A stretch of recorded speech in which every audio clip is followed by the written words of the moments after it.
All All right, and right, here we are. let's How are go. you today, Mr. Machi? Oh, I'm doing fabulous, Ifio. How are you doing? I'm doing very good. I'm glad to be here on commentary with you today. I am pumped. I was really hoping I could get an opportunity to commentate, and luckily today was the day, so I'm here. Yeah. So, just for anybody tuning into the stream who isn't familiar, this is the Heavy Hitters Chicken Dinner League, the Chicken Dinner Cup, more formally, and That we're was just gonna, yeah, winner of our naming contest was Daxelfrax, won himself a $75 original Joe's card, and yeah, I think. That's nice. I think we just want to look at the standings right now, just seeing where all the teams are at. We're going to be focusing in today. So here's all of our teams. If you see in Group 2, we're going to be focusing in on the Forgotten Legends and Okanagan Smash League. And in Group 3, we're going to be dialing in on VChads versus various artists.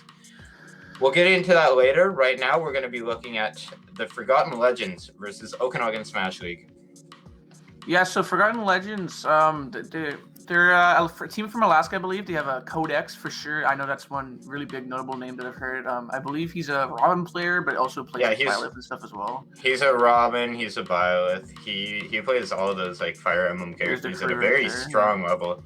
They got a very powerful Wii Fit and Edge. They got a Ken in Warfuls who's very good. I think Zaytomi is a Bowser Jr., which is a character. It's weird because Bowser Jr. is not that common, but he's propped up a lot in the league. Same thing with Robin. Yeah, I guess it's a popular Wi-Fi character, and yeah, I actually saw Zaytomi Jr. go off a bit last week. I was watching some battles from other people's streams, and they did really great. Actually, I saw them take I think 6 stocks. It was awesome to see. It's always good to see those low tier characters having some good representation. Yeah, and then we got the roster from OKSL as well. Me and you both BC players, so we should be familiar with this roster in and out. I'm familiar with most of them. I'll try my best. So Necrotic, I believe he's a Bowser player. Dust is the one I don't know. Dust is the team leader of OKSL, and he is a Game & Watch player. Game & Watch, all right. Prince Computer, Terry, I know that. Mafu, definitely I would say their strongest member, Mega Man. And then SKR is a Roy player, I believe. And Roy is in Koopalings. Yeah, he's another one of those Bowser Jr. players.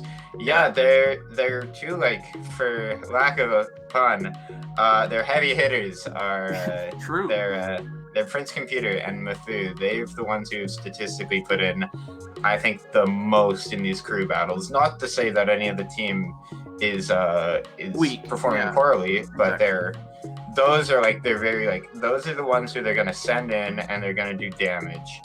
Exactly. The ones that they really have to focus on, okay, who should we throw here in this moment? They should really know exactly what they want to do.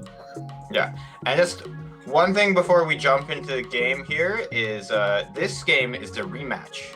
Both these teams played in the first 3 weeks of the league, and everything, I think, from last week forward has been a rematch. And jumping in, we got Necrotic and we got Warfuls on the stage. So Necrotic the Bowser, 5th local ranked in their PR, and they're actually a barista at Starbucks for their day job. I know so many people who work at Starbucks. That's crazy. Yeah. I've heard it's a really good job. And then Warfuls, he loves playing Smash competitively, and you can find him on Twitch at nomorewarfuls.twitch.tv. No more? But what about more? What? He's the final Warfuls. Oh no. He is the final Warfuls. He's not 5th.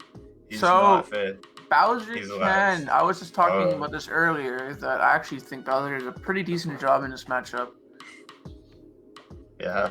Bowser can outrange Ken in basically all fields. He's a very strong character. He's definitely buffed on Wi-Fi as well, I'd say, but Ken has win conditions in this matchup too. You know, he's got the combos on Bowser. I think one thing, Bowser being a fast faller and the heaviest in the game, he's not dying off the top very early. No, which is good because that's how 99% of Ken's kills are off the top. And sure, you can will start to kill around 130, 140, but it's way later again compared to the rest of the roster that dies. From Rage Ken, you've seen the upbeat combos kill 60, 70, stuff like that, right? So it's definitely good on that department. And the ledge trapping from Bowser as well is super good against Ken. Ken notoriously bad off stage, and Bowser is really good at punishing it. So we'll probably see that a lot in the matchup. Yeah. I think without further ado, we're just waiting on jumping into the game here. I think we're good to go. We got Warfels, Necrotic. Yeah, I think we're just should be exciting. Oh, I'm pumped for the start of a crew battle. This is always like the most important match, you know. Yeah, it sets the pace. We got one more thing. Sorry, before we're starting up here, just as like a quick a quick side note. We got Original Joe's is our sponsor for this week. Oh. Yeah, my favorite. I actually went there last night and I tried one of their soups. They had like rice noodles and they had shrimp and chicken, and it was just so good. Yeah, it was incredible. You know. Yeah, so we're unfortunately there is like all restaurants right now. There's going to be a shutdown, which means it's not the worst thing in the world. It just means that, you know, takeout is going to become a much larger option. Speaking of shutting down, I'm going to shut you down and get to this match. Yeah. I'm excited. For sure. All right. Yeah, so both players just feeling each other out right now, I'd say.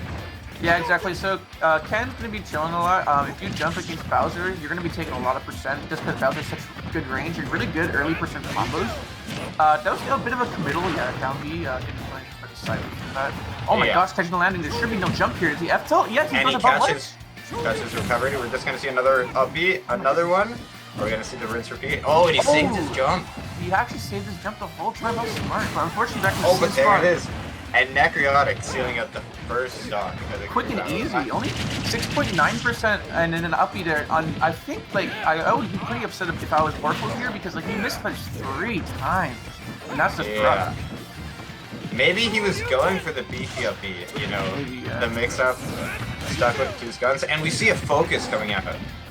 That's the 1-2. Oh, tries to get the downer here.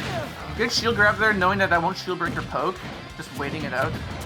And Necrotic sticking to his guns. We see the game plan working out for him. Bowser down throw. I love that throw. It's so sweet. It's a funny looking throw for sure. Oh, that was the clank. That was the clank into the side B. That was. You have so much frame advantage. I don't know why you wouldn't go for it. Oh, that should be it, right? Yeah. Yeah, that's it for sure. And here we just see Necrotic. He has such a firm understanding of the matchup. That 33% combo too off the grab, like I was saying, really good early percent combos with Bowser. Yeah. Warfels. Still in it though. You know, if I'm Warfels here, my goal is to take out this stock and hopefully get another one out of Necrotic as well. Yeah, I mean, it's scary because you're definitely a kill percent. Oh my gosh, catching that landing. Yeah, unfortunately, Warfels keeps holding in and wanting to land that way. See, air dodges again straight in. Yeah. Not really going to ledge and not respecting. In the up smash. Yeah, this could be a 3-stock here. Necrotic. Side B kill screen. He's probably going to be looking for it. Goes for that dash attack. Catches him with the overshoot on the dash attack. Oh, there we go. Is getting a stock out. He got one. So that's so important. Is that it? Does he know how to DI it? I think that was rough DI. I think he DI'd in, unfortunately. I think it was a toss-up with good DI, but... I think in that position there, if you just held down, I think you lived, but maybe yeah, holding down is how you defeat that move. If you're not holding down, it's like kind of down and in. Necrotic, however, just playing incredibly well and making quick work of Warfels. Yeah, that was really good. Warfels kept landing on him and he kept punishing it every time, which is what you should do against the Shotos because that's what Shotos want to do is jump in and hit you because if they get a landing area on you, you're taking 50-60%. Yeah. And sorry, we're gonna be seeing Codex coming in immediately. One of the strongest players on TFL. I would say probably is, yeah. Yeah. Codex, we're either going to see the Byleth or the Robin is my prediction. Probably the Robin. Mm-hmm. And somebody who's played the Bowser, who knows the Bowser-Robin matchup like the back of my hand, really. It used to be like one of the most common matchups I'd see at a UVic weekly. It's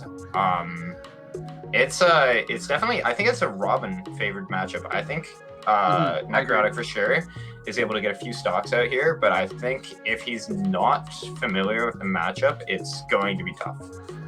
I think, yeah, Robin has the tools to keep Bowser out, and the projectiles Bowser can't deal with. Like, sure, like, as one thing that Captain Ultimate at the beginning of Ultimate, the best way of dealing with projectiles is not shielding it. It's by throwing out big, meaty hitboxes. So Bowser's Fair is something that's really, really good against the non-multi-hit Thunders, and Yeah.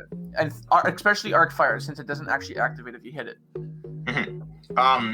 Yeah, so like your win condition as Bowser really is kind of just focusing in on your movement, because once you commit the shield, you've lost. Robin just with a very potent advantage state as well, with the forward air, with the nair, with the up air, and then gets you on ledge, and then they start charging a down smash, and it's over for you if you're a Bowser player. Yeah, and yeah, exactly. Bowser's ledge grab notoriously pretty bad. Robin's also really good at punishing bad ledge grabs, so Robin can do whatever the heck they want, really. Yeah, it's just like the matchup overall is not that great. I mean, once Robin's in disadvantage, Bowser can go to town with Fire Breath and Fairs and whatnot, but still, it's just like it'll be tough. But you know, Necrotic's playing great, so I could definitely see him doing really well. Yeah, if you're Necrotic here, you really just want to get as many stocks as you can. If you get one, you've done a job. You've done your job and more. Because like, I think over anything else, the real game plan you're going for with that first game is getting your team counter pick advantage. Yep. And Necrotic has done that for his team. Yeah, because even if so, let's say theoretically here, that Necrotic loses both his stocks and doesn't take one. It's sure the stocks are even, but now he has counter pick advantage in the form of a stage and a character. So even with that small advantage, you should be able to take that to the win as long as you keep consistent. Yeah, for sure. And while we're just in this downtime here, I tried bringing it up a little earlier. I missed it in our talking points, but we got Original Joe's. So Original Joe's, one of our sponsors for the event, they've been great to us. Unfortunately, with new British Columbia COVID restrictions, they are going to be closing their sit down indefinitely. I think it takes effect for a few weeks at least. It's minimum 3 weeks, I believe. Yes. Yeah, a minimum of 3 weeks, but I think it's more of an indefinite thing. And there's the Robin. Okay. Not the worst thing in the world. It means that takeout is just, you're gonna have to go for takeout here. Exactly. Necrotic dropping the first stock. I know I love this stage. Oh my goodness. Just to bring something up here quickly, I've never noticed this before, but you're a Codex, and in that time that Necrotic is dropping his first stock, you're charging your 11 sword. Oh yeah, because Robin's very first stock, you actually don't start with it. Yeah. That's true. You get a little bit of a very small little advantage. Good thing. Baiting out the landing and getting that up B. Necrotic's so good at punishing landings. And the trade was side B. That's what you're talking about, those big meaty hitboxes. Yeah, it actually worked out in Necrotic's favor there, where he was able to get that frame advantage to begin with. Necrotic is playing this matchup exactly how I would. Exactly. The big thing too is I always tell it to a lot of people when they struggle with characters like zoners and just characters in general with lots of projectiles, is that running, you can't shield for a certain amount of frames depending on the character. But you can shield at any time. So walking is always so important. The best run in the game is, I think, Corrin at 7 frames is when you can shield. Corrin and cheat, And I think the worst is Robin, actually. We have Robin on stream. And I think it's either 13 or 14. I think it's 13. But that's a big difference. Codex actually stealing that first stock with the classic arc fire into any move you like, because that move is so good in this game. So we went back here. All of the 11-star aerials are so strong. Oh, I wonder if Necrotic was looking for the run-up down smash there and just missed the input. And that's not gonna be there. Necrotic has done his job and a little more at this point, but Codex making it hard for him, you know. Yeah, exactly. Good landing back there, knowing that even if he hits his shield, he shouldn't get punished by the Bowser up B. Fair. Oh, going for the down B catches. I like it. I like it. I like it a lot, but it was a bit of a gambit, but it should be it. And Codex with the 1-2, almost a 3. I love that follow-up. That was sweet. He was that missed. A book throw in supporter? No, it was just it was small thunder. Oh, But it's what had smoke. happened is he missed in quotation marks the up Yeah. air. He had frame trapped, and then he immediately, just the awareness, he went for that neutral B and then caught him with the runoff forward air. Very smart, knowing that he has no jump, and that the only way out of that is a buffer air dodge. And unfortunately, on Wi-Fi especially, it's just so difficult to react to something like that. So I think anyone would have got hit there, honestly. Really good from Codex, and only being one Yeah. stock down, that was really important. And both teams about to send in their strongest players, or one of their strongest players. We're going to see Mafu next. Ooh, let's go. That should be exciting. So Mafu, okay. He's been making his way up in kind of just BC in general. He placed within the top 8 of Smash the Holidays back in December. Right. One of the events that we heavy hitters put on. And then he's just been riding that momentum, and he's been playing just insanely good. One of the most stylish Mega Mans I've seen. Yeah, and like, it's 2014. It's actually surprising. Actually, I knew he played Smash 4, but I didn't think he played till the end of the game. So I guess he started at the very beginning. So that's pretty cool. But I know, especially during the Wi-Fi era, he's like leveled up a lot, and he's really shown what he can do. So that's always good. Good to see, new, good, really good players just coming up from the scene. Yeah, he's incredible, and I'm interested to see how this goes. Because on the contrary, I think Bowser Robin is a Robin favored matchup. I think Mega Man Robin is a Mega Man favored matchup through and through. Yeah, so the thing is that pellets beat everything. Pellets beat charge, pellets beat the dash, as we were talking about, Robin having one of the worst in the game. Pellets are just such a potent tool, and the saw blade. Yeah, most projectiles beat each other in this game. They just clank, and pellet is a projectile, so you can just spam that, obviously, because that's what Mega Man. Mega Man, that's its best tool. It's a pellet, and then it's just so hard for you to use projectiles unless they're really high priority. So I wouldn't be surprised if you see a lot of Thoron and stuff like that in this matchup, just because that goes through pellets. Yeah, Thoron, very good. I'm just curious as to what Robin's win condition really is in this matchup. I'm not a Mega Man player, I'm not a Robin player, but to me, it seems like you just have to change it up so much, because you're not able to get those dash-ins.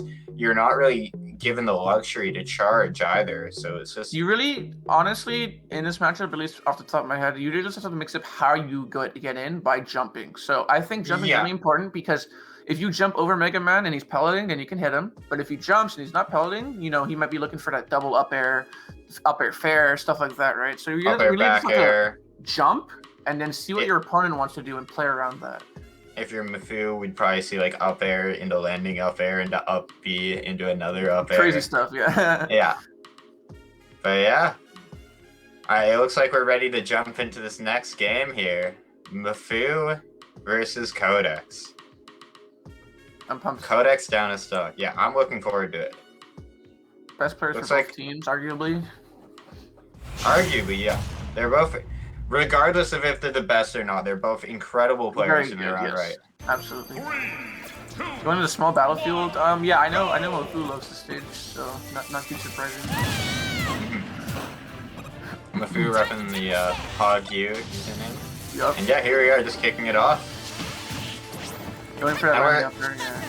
Looks like we're going to clear out a bit of the ambiguity and kind of what we were thinking. So it looks like Robin almost opts not to go for the charges at all and just uses the small thunders just off rip. Yeah, you kind of want to do that just if Mega Man jumps in, you might get, a favorable trade in the form of pellet hitting you and hitting that. Ooh, I like that. Just a little bit of health. And the 1-2-3 into an edge guard, and I like that from Fu on the ledge. He got the sticky bomb on the ledge. Yeah, I believe Robin Nosferatu is I think it's 0 when you connect, so it's all about mix-ups afterward. Yeah. It's 0, it puts both players on the ground, and in these versus characters, and the footstool. Unfortunate. Definitely just wanted to get the up there, but jumped a little too quick and too close. And I like that from Codex. It was a little subtle, but he knew that he was out of the range of Mega Man while he was off stage, and Mafu wasn't given the luxury to chase them, so in the meantime, he used it to charge his book. I like the Thoron, like I was thinking. Gonna be seeing Thoron in this matchup just because it goes through and get a kill option. Yeah, it's funny. Yeah, we're gonna see the we're gonna see the smallest of the thunders and the strongest, and Yeah. rarely anything in between. There's gonna be no in between, so there's no point. That's Yeah. right back And in Mafu? Yeah. Yeah, so if you're Kodaks here, you've taken 2 stocks, you're on your last stock, and you're really gunning to take 1 more off with Mafu, I'd say. And I like that! He canceled the end leg of the throw with the rush, and then comboed it into a forward air. Yeah, that was a super nice conversion from Mafu there, and just playing slower He's doing now. the funny walk? Yeah. Mafu putting on a bit of a tech showcase here, and the 1, 2. Ooh, no That's jump, not no jump. quite it. Oh, Kodaks here almost sealing it out. And just catching Mafu in this grounded gameplay, doing a very good job with his grounded movement, limited grounded movement to that, you know, Robin not a character you really think of when you think movement, you know? Yeah, and one thing I really like from Codex especially is like knowing that Mafu had no jump, and like unfortunately missing the down air, but having that option known. I think just charging down smash in that situation in the minutes, that was such a clean reversal I like from that Mafu. reversal, yeah. I wanted to comment on it. Oh, I like that, how I wonder if it was intentional or if it was just a trump, but he did the immediate ledge trump off of the ledge. Oh, and he goes for it. Oh, no punish. Just charge up smash. This is a It's bad a bit of a spot for slugfest here. Oh, and he's going for it again, the immediate wall jump. Oh my god. Yeah, we're seeing quite the slugfest, considering that. Oh, there it is. And Mafu, you know, going up in the crew battle, 11-9. And honest to God, like, Kodak was looking so good for a little bit, but then Mafu got that one reversal off the ledge with the wall jump B reverse neutral B, and then boom, just, you know. Yeah, this is scary at this point, because you're TFL here, right? And your roster at this point, you've lost your Ken, you've lost your Robin, and you have the choice between a Bowser Jr., a Wii Fit trainer, or I believe a Mario. Okay, Mario for sure. There's no way you go Yeah. Wii Fit here, and maybe Junior you maybe want to go, but you wouldn't want to. Mario's definitely by far the best pick out of the 3. Yeah. Wii Fit is horrible against Mega Man. I've seen that matchup before. I Wii Fit could is be kind of- wrong on the Mario entirely, but I do believe that Topaz is a Mario player. Well, I'm excited to see who comes out. I definitely, don't want to see the Wii Fit here personally. If I was, Oh, my apologies. Please don't. My apologies. Topaz is a Joker player. Joker, even better. Even better. Yeah, exactly. So I'm wondering if we'll see the Joker come out. I'm just thinking, you know, you don't really want to send in the Wii Fit versus a Mega Man, and you don't want to send in the Junior versus a Mega Man. Yeah, exactly. Ooh, varsity cross country runner for first team. Let's go. That's actually hype. Yeah, that's crazy. First place in a Northern Smash Alaskan doubles tournament as well. So Oh, I love doubles. Love doubles. Yeah, doubles is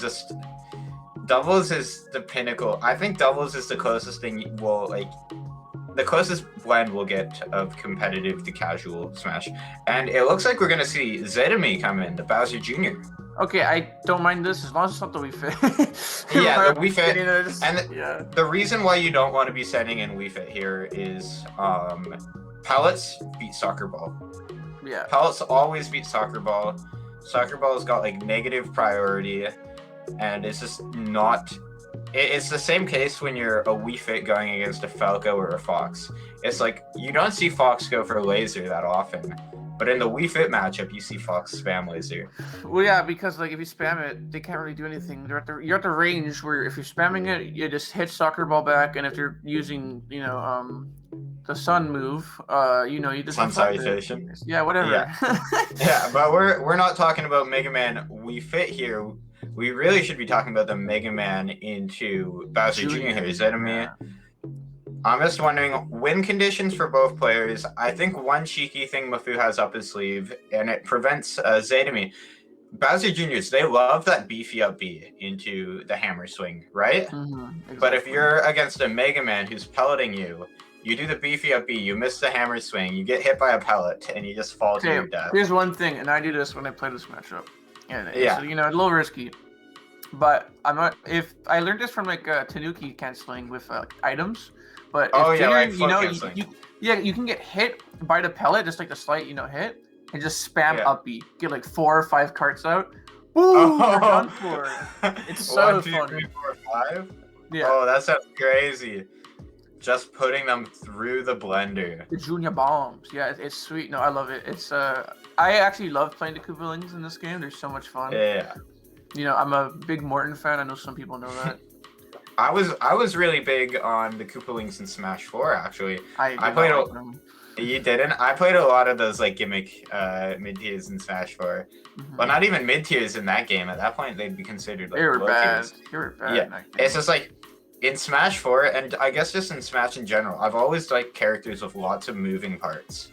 And That's fair, Koopalings was like, Koopalings is the pinnacle of like moving parts. That or I guess Snake.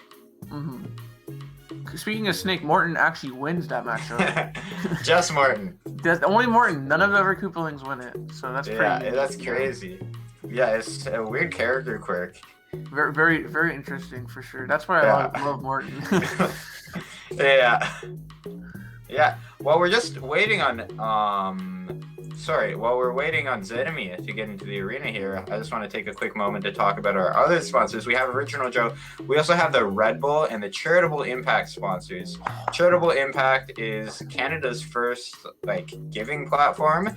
It essentially gives you not money but credit that you can put towards charities that gets turned into money. It's such a good idea. No, I actually love this sort of thing, and I love that Heavy Hitters is actually doing this for the community. There's like, you know, there's so many charities to choose from, and it's just like, it's just for a good cause, you know, no downside here.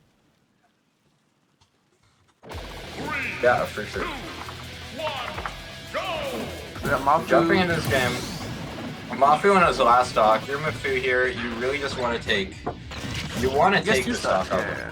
Oh, is he on 2 stocks? No, Kodak got really close to taking the second one, but unfortunately, Mafu had a turnaround. Has 2 stocks here, and oh my god, already 50%. That's what's crazy. Oh my gosh! Jiggles, man. Holy moly. Oh, I like the landing downer. You're gonna get a lot here. I like the coverage. What he did with that Koopa. Oh, and he went crazy with it. He almost went. Oh my god, a This is crazy. slugfest. I actually love that cannonball usage. Oh my god. Oh my goodness. Just going back to that beginning of like that whole interaction before these guys get too out of control again. I really like what Zedemy did with that Koopa landing where he threw it up and as it landed, he went for the grab because he knew Mafu was going to beat you. Oh, I love the air dodge just coming past the pellet, knowing that can give Roy at any percent. Ooh, the awful DI from the back there though. That's alright though. Oh, quick 27. And I love that conversion. Let's go. I love that the Koopa Link Koopa. conversion. So And that's what I was talking about. So many moving parts from both these characters. And it's just so much to keep track of. And it creates for like really interesting and dynamic gameplay. Mafu with the up airs, trying to catch like Zedemy's up and go landing. Oh my god! Oh my god. No side B here. No jump. And is that it? Not quite. Great recovery. Yeah, very good recovery. Hits him with the forward smash, just tacking up this percent. And this is like super scary for Zedemy. You do not want to lose on the first stock here. Yeah. Goes for the spin out to keep another side B in the back. Yeah, that should kill it, right? Yeah. Double up and there. Yeah, just the 1-2. So good. It's like Game & Watch out there, just to the 10th degree. Has knockback stealing. Yeah. Uppy here? I like that uppy usage actually. Ooh. Yeah. I feel like, it's any player's game at this point, which, you know, Mafu started it a stock down and is almost even at this point, but Zedemy still has it in him to take it. I just thought about just that. throwing out these backers, and I love how he's just spacing out and creating space. Yeah, and the thing too is that like junior side B actually has some armor to it. So I think no matter what, if you junior side B through up air, you actually will not take any knockback. Oh yeah, I didn't even think about that. I just saw that happen. I'm like, oh wait, that's actually smart. Ooh, this is so scary though. Oh my god, it's down to the wire. Oh, the blade! And Mafu Smash. Oh my goodness. putting in the damage you'd expect from one of this OKSL's strongest players. And you know, at this point, it's TFL down to a Joker and down to a Wii Fit trainer. You gotta go Joker. Yeah. Yeah. I feel like you're running too much. not to discredit any players, but just No. in the character matchup and with Mafu being how strong he is, you have to send the Joker in here. Even if I was, like a Wii Fit one trick and I was really good at Wii Fit, like I wouldn't want to go here. There's no way. Oh yeah. It's too scary of a matchup, Yeah. We talked about our sponsors briefly. Let's talk about heavy hitters here. Putting on this incredible tournament. They've done a lot for the scene here. I'm bigging them up. I'm employed by them, really. They have a gun to my head. No, but seriously, they've been great to work with. I started out as like just a community member, and they've listened to me. They've listened to like the whole community, really, and they've just done a great job at putting on these incredible events. And I'm glad to be working with. Honestly, just like they came out of nowhere. Like I wasn't sure who they were, but like after what I've seen so far of them, with like the winter event and then now this, it's just like this org is awesome, and we're super blessed to have them like with us for sure. Yeah. Jumping in, we have Topaz. Our prediction here, the Joker, and Joker Mega Man. One tool Joker has in this matchup that's really powerful is the Rebels Guard. Yeah, Rebels Guard, obviously really good. Obviously, you don't want to be too trigger happy on that because Mega Man has really big punishes on AFK opponents. Yeah, but Mega Man is able to like set up like 3 things at once, and then suddenly it's too much to keep track of. But it does beat pellets, and boy does it ever beat pellets. 2 big things in the matchup I want to see personally is gun and back air. Back air is obviously really good because it's Joker's back air, and gun just goes straight free pellets. You can take those small trades, which are really good, especially since it's a 3-to-1 situation. I want to see a lot of gun usage from Topaz. Not even like aerial guns. Like obviously that'll be decent at times, but like the grounded gun, just like the neutral. Grounded gun, it outranges pellet really. So Joker has the ability to beat Mega Man in his own game. Exactly, yeah. The one thing Pellet does better in this matchup, I'd say, is it can close the space between the 2 characters.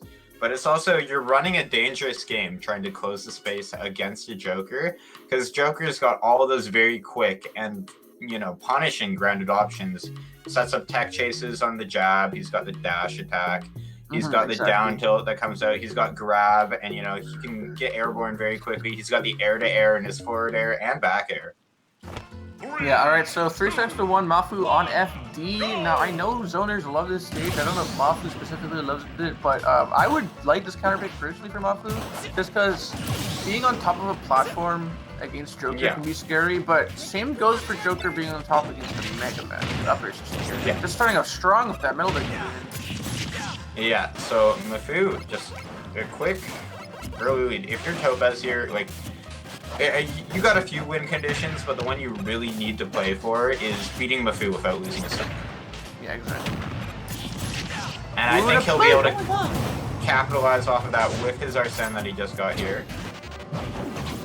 Interesting backer there. A little antsy, it looks like, from Topaz. Kind of like afraid. Oh, and that up tilt with Sour spotted, it almost got the sweet spot, and I think that might have been it. Joker not being the heaviest character in the game by any means. And here we're seeing something I've never seen with pellets here. They're eating Aha and Aegon. Yeah, you really can't use side B in this matchup. That's kind of why I want to mention it, is because you just won't hit it, and that should kill it right. He jumps. Yeah, you can't jump out of that second you can down there. Yeah. Oh, and Mafu. No problem. I don't know if it was a 6 sets, but he was ready for that Rebels Guard there. Yeah. Nair here. Topaz maybe opting for the overshoot there, missing his mark a bit, and Mafu just, oh my god, not letting up on this pressure, really. Not sure if it's just nerves or not, but I feel like Topaz is kind of just like always throwing out something, and I feel like, especially against the zoner, you just kind of have to chill, You have to wait to see what's going on. You can't be making those commitments, because, not quite. You can't be making those commitments, because once you overextend even in the slightest, Mega Man is one of the best characters, in my opinion, at turning a slight advantage into a heavy advantage. Yeah, and this is a really scary position. Really good getting out ledge that down to low profiling, knowing that he's going to go for a back, you're just getting right under it and getting that small trade. Really good from off. For sure. And Topaz maybe trying to snipe him out with the guns there. No jump here. And he, the guns. oh, The I buffer. love how he did that. He detonated the grenade with the gun, and then caught Mafu trying to tech the grenade. Yeah, because he blew it up early, so Mafu caught a little bit off guard, and unfortunately just buffering that air dodge. But really good. I mean, it's still a scary position for Forgotten Legends, 4 stocks down, but if it's doable, it's now, you know. Yeah, you've taken out the strongest player, or arguably the strongest player. They still got Prince Computer in the back. They still got Dust in the back, and they still have SKR in the back. Yeah, SKR, yeah, really great actually. Arguably their second best player, and it looks like he's actually coming in right now. SKR. Yeah. Actually, I don't mind this matchup, oddly enough. Like, I don't think they win by any means, but I've played it quite a bit myself, and I think they do pretty okay against Joker, you know? Yeah, what it really looks like they're trying to do is, it looks like they're trying to do the damage, so when Adge eventually comes in, they'll have all the counter picks they need for him. Exactly, yeah. And I think, holding your carry and your Game & Watch for a Wii Fit is probably the way you want to go for it, instead of losing one of those two and then having carry and Bowser Jr. or Wii Fit not Wii Fit, Bowser Jr. and Game & Watch Bowser Jr. Yeah, and then on the back line we have Prince Computer and Dust, right? So Dust, yeah. Dust is a snake? Is that what you said? Dust is Game & Watch. Game & Watch, right. And then we have Prince Computer. I know Terry. I've seen him play a few times now. So that's it. Like, you know, obviously it's doable, but it's tough out here for sure. Like these three are just so scary, you know. Yeah, but not to discredit TFL remaining. We got so right now we have the Joker, Topaz. Yeah, the Joker, Topaz in. My goodness, we got Topaz in, and then we have Adge in the back as well. Yeah, exactly. So yeah, Adge Wii Fit. Definitely gonna be excited to see that being the anchor. Wii Fit is very, very explosive. Obviously now not having that side B bug anymore, but still a very explosive character and can just like. I like how you call it a bug. It was patched out in the week. It was a bug. Yeah. Yeah. Yeah. But usable yeah, Wi-Fi must have been a bug as well. Hey? Yeah. But yeah, like Wii Fit, you've seen Wii Fit kill at 35. We've seen him kill. Yeah. They're the combos that they can do with the right setups is insane. Deep breathing is not balanced. But then there's the alternative as well. We've seen people avoid Wii Fit and then they're not dying until like a stray soccer ball hits them at 170. Yeah, no, Wii Fit is a very I would say, like, once you learn the matchup, it's one of those characters where once you learn the matchup and know what to do, they become a lot worse. Yeah.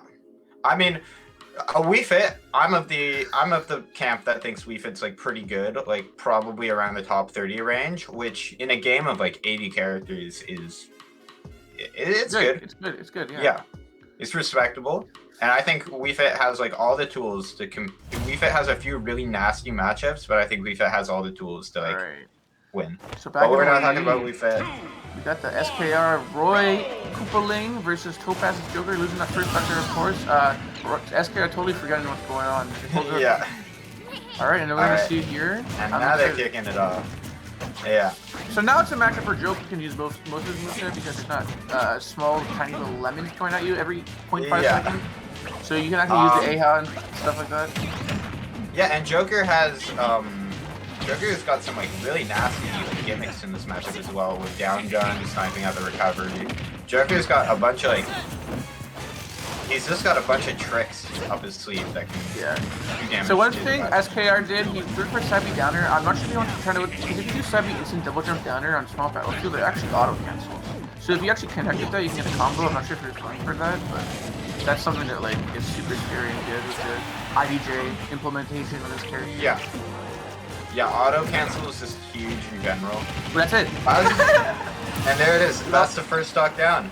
The strongest multi-jump in the game. I love going for that cheese. So good. Yeah, it kills. It's like it just adds another layer of damage to Bowser Jr.'s ledge trapping, really. Yeah, unfortunately, Topaz here, like I was saying before, he just keeps throwing out stuff, and it's just not working out because SKR is, chilling, taking his time, throwing out moves when after Topaz finding his window. Yeah, exactly. So Topaz really isn't getting any hits over just straight hits because instead of just waiting and wanting to get hits. He got a nice little hit confirmed there, and he was looking for the edge guard. Ooh, I don't like that Aegon, but no, that's unfortunately. Right. You can't be telegraphed here. Good roll from ledge. Going for that forward smash, unfortunately, just a little too slow. Yeah.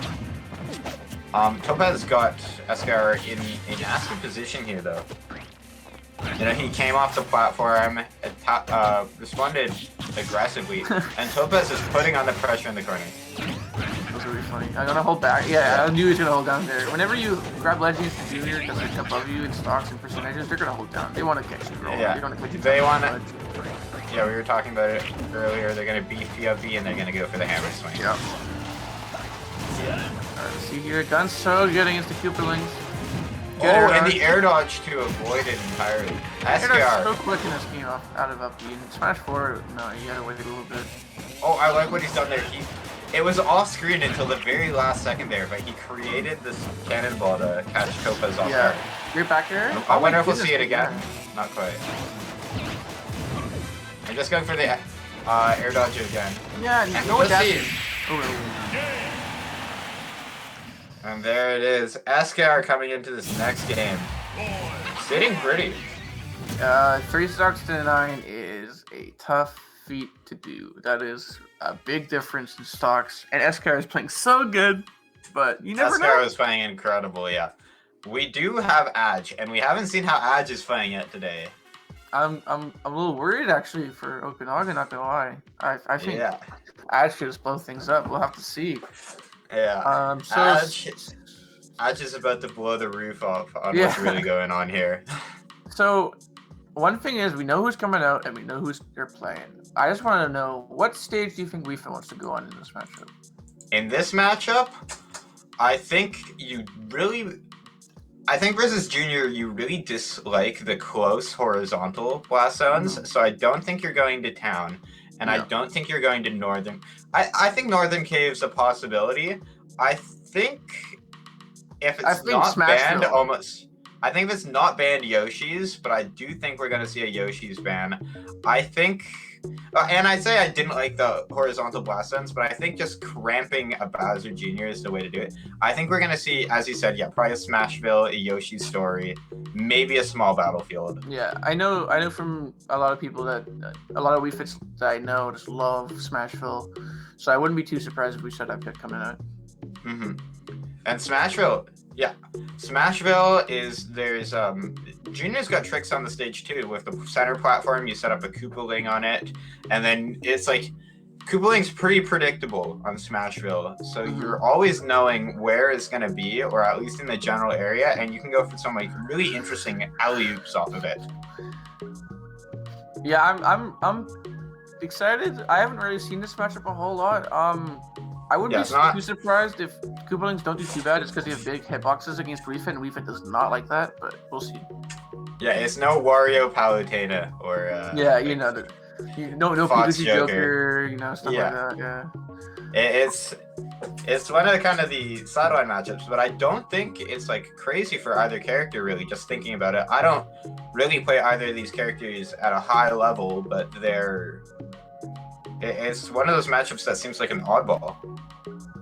I'm just trying to think of a character. I think the character I've seen the least in like streams, high level play, mid level play, probably Duck Hunt in this game. You don't see that character ever. Yeah, I do like Duck Hunt. I dabble in Duck Hunt a bit. They're pretty sweet, I will say that. But here we go, the last player for Forgotten Legends. Yeah, and I was completely off on the town pick apparently. So we're opting to go for the town and city here. Junior's strengths on the stage, just going into them because I wasn't personally a fan, and here we see just both players opting to hold their own corners of the stage. I think Junior's jab is so unreasonably good on the stage. He kills, like, if you have max rage and you're at ledge, I think he'll probably kill Weefit at like 80. Yeah, like maybe even 70. Yeah, that move's crazy. So platforms are out of the picture now. Both these players are forced to come at each other. And here we see I like that.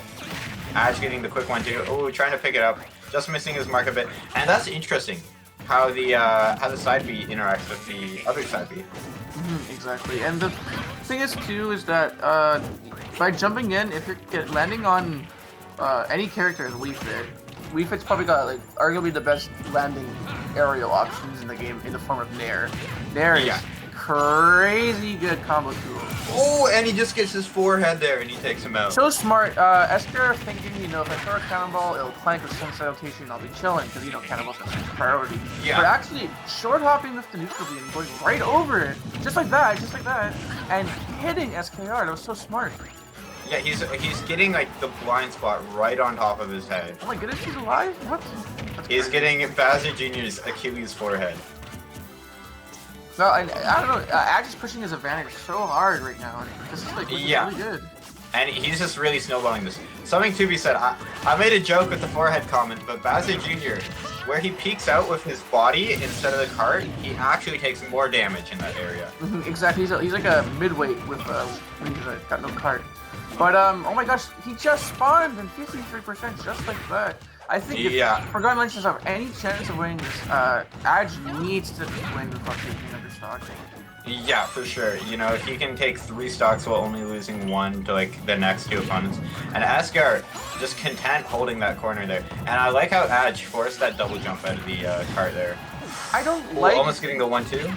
Trying to camp out Wii Fit because Wii Fit can just heal, Wii Fit plays the camping game better than any other character. So I don't like the fact that Esker is just chilling.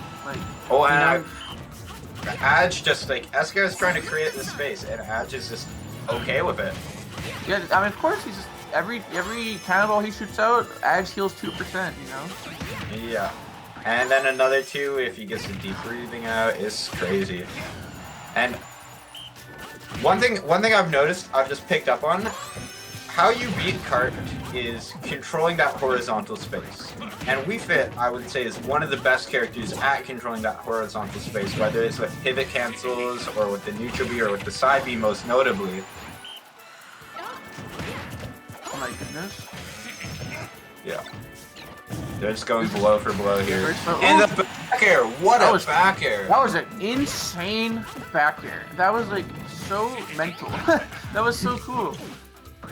I know it's like I know there's a commentary meme of nice back air, but that was like one of the craziest back airs I've ever seen. It was legit. Very much a read going like that. But this is looking good. I think I just probably get like 20% this stock just from chilling. And Esker knowing, okay, time for me to go in. I can't really be playing around with this anymore. That was scary. Yeah. As SKR there, you were like in a position where you were almost like going to take just big percentage. The auto explosion? I love the coverage. He covered the drop zone with the cart, and he covered going high in the air dodge. Oh, he's BMing. Oh, no way. His crew's probably like, yo, put me in, coach. And he's like, I got you. What? That's so BM. What the heck? I'm confused. I feel violated, a little dirty. No respect onto Forgotten Legends at all from Okanagan. They're just like, yeah, we don't need this stock. We'll just go next. Ash deserves an apology. Yeah, that was rough. So, their next players, I guess, they're like, please, I want to play today. I didn't play last week. Yeah.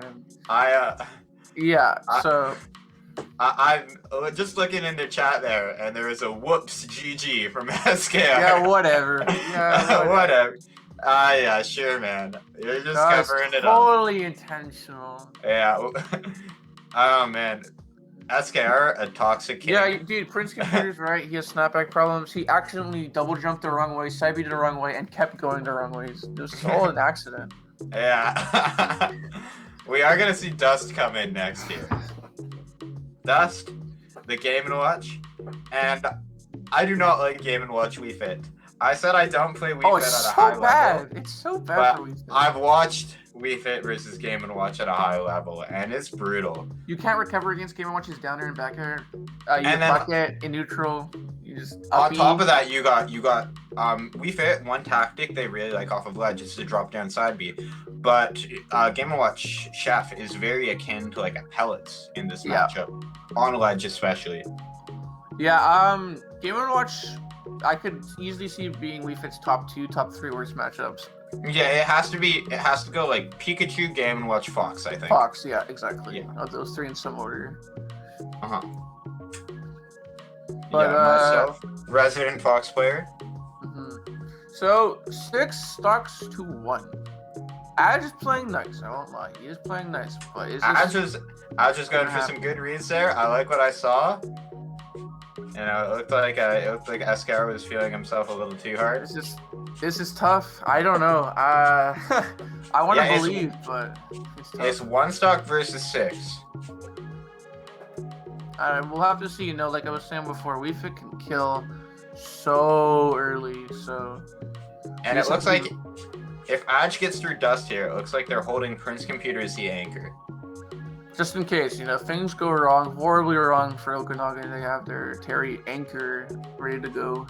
Alternatively, horribly well for the Forgotten Horribly Legends. Well is a good way to put it too.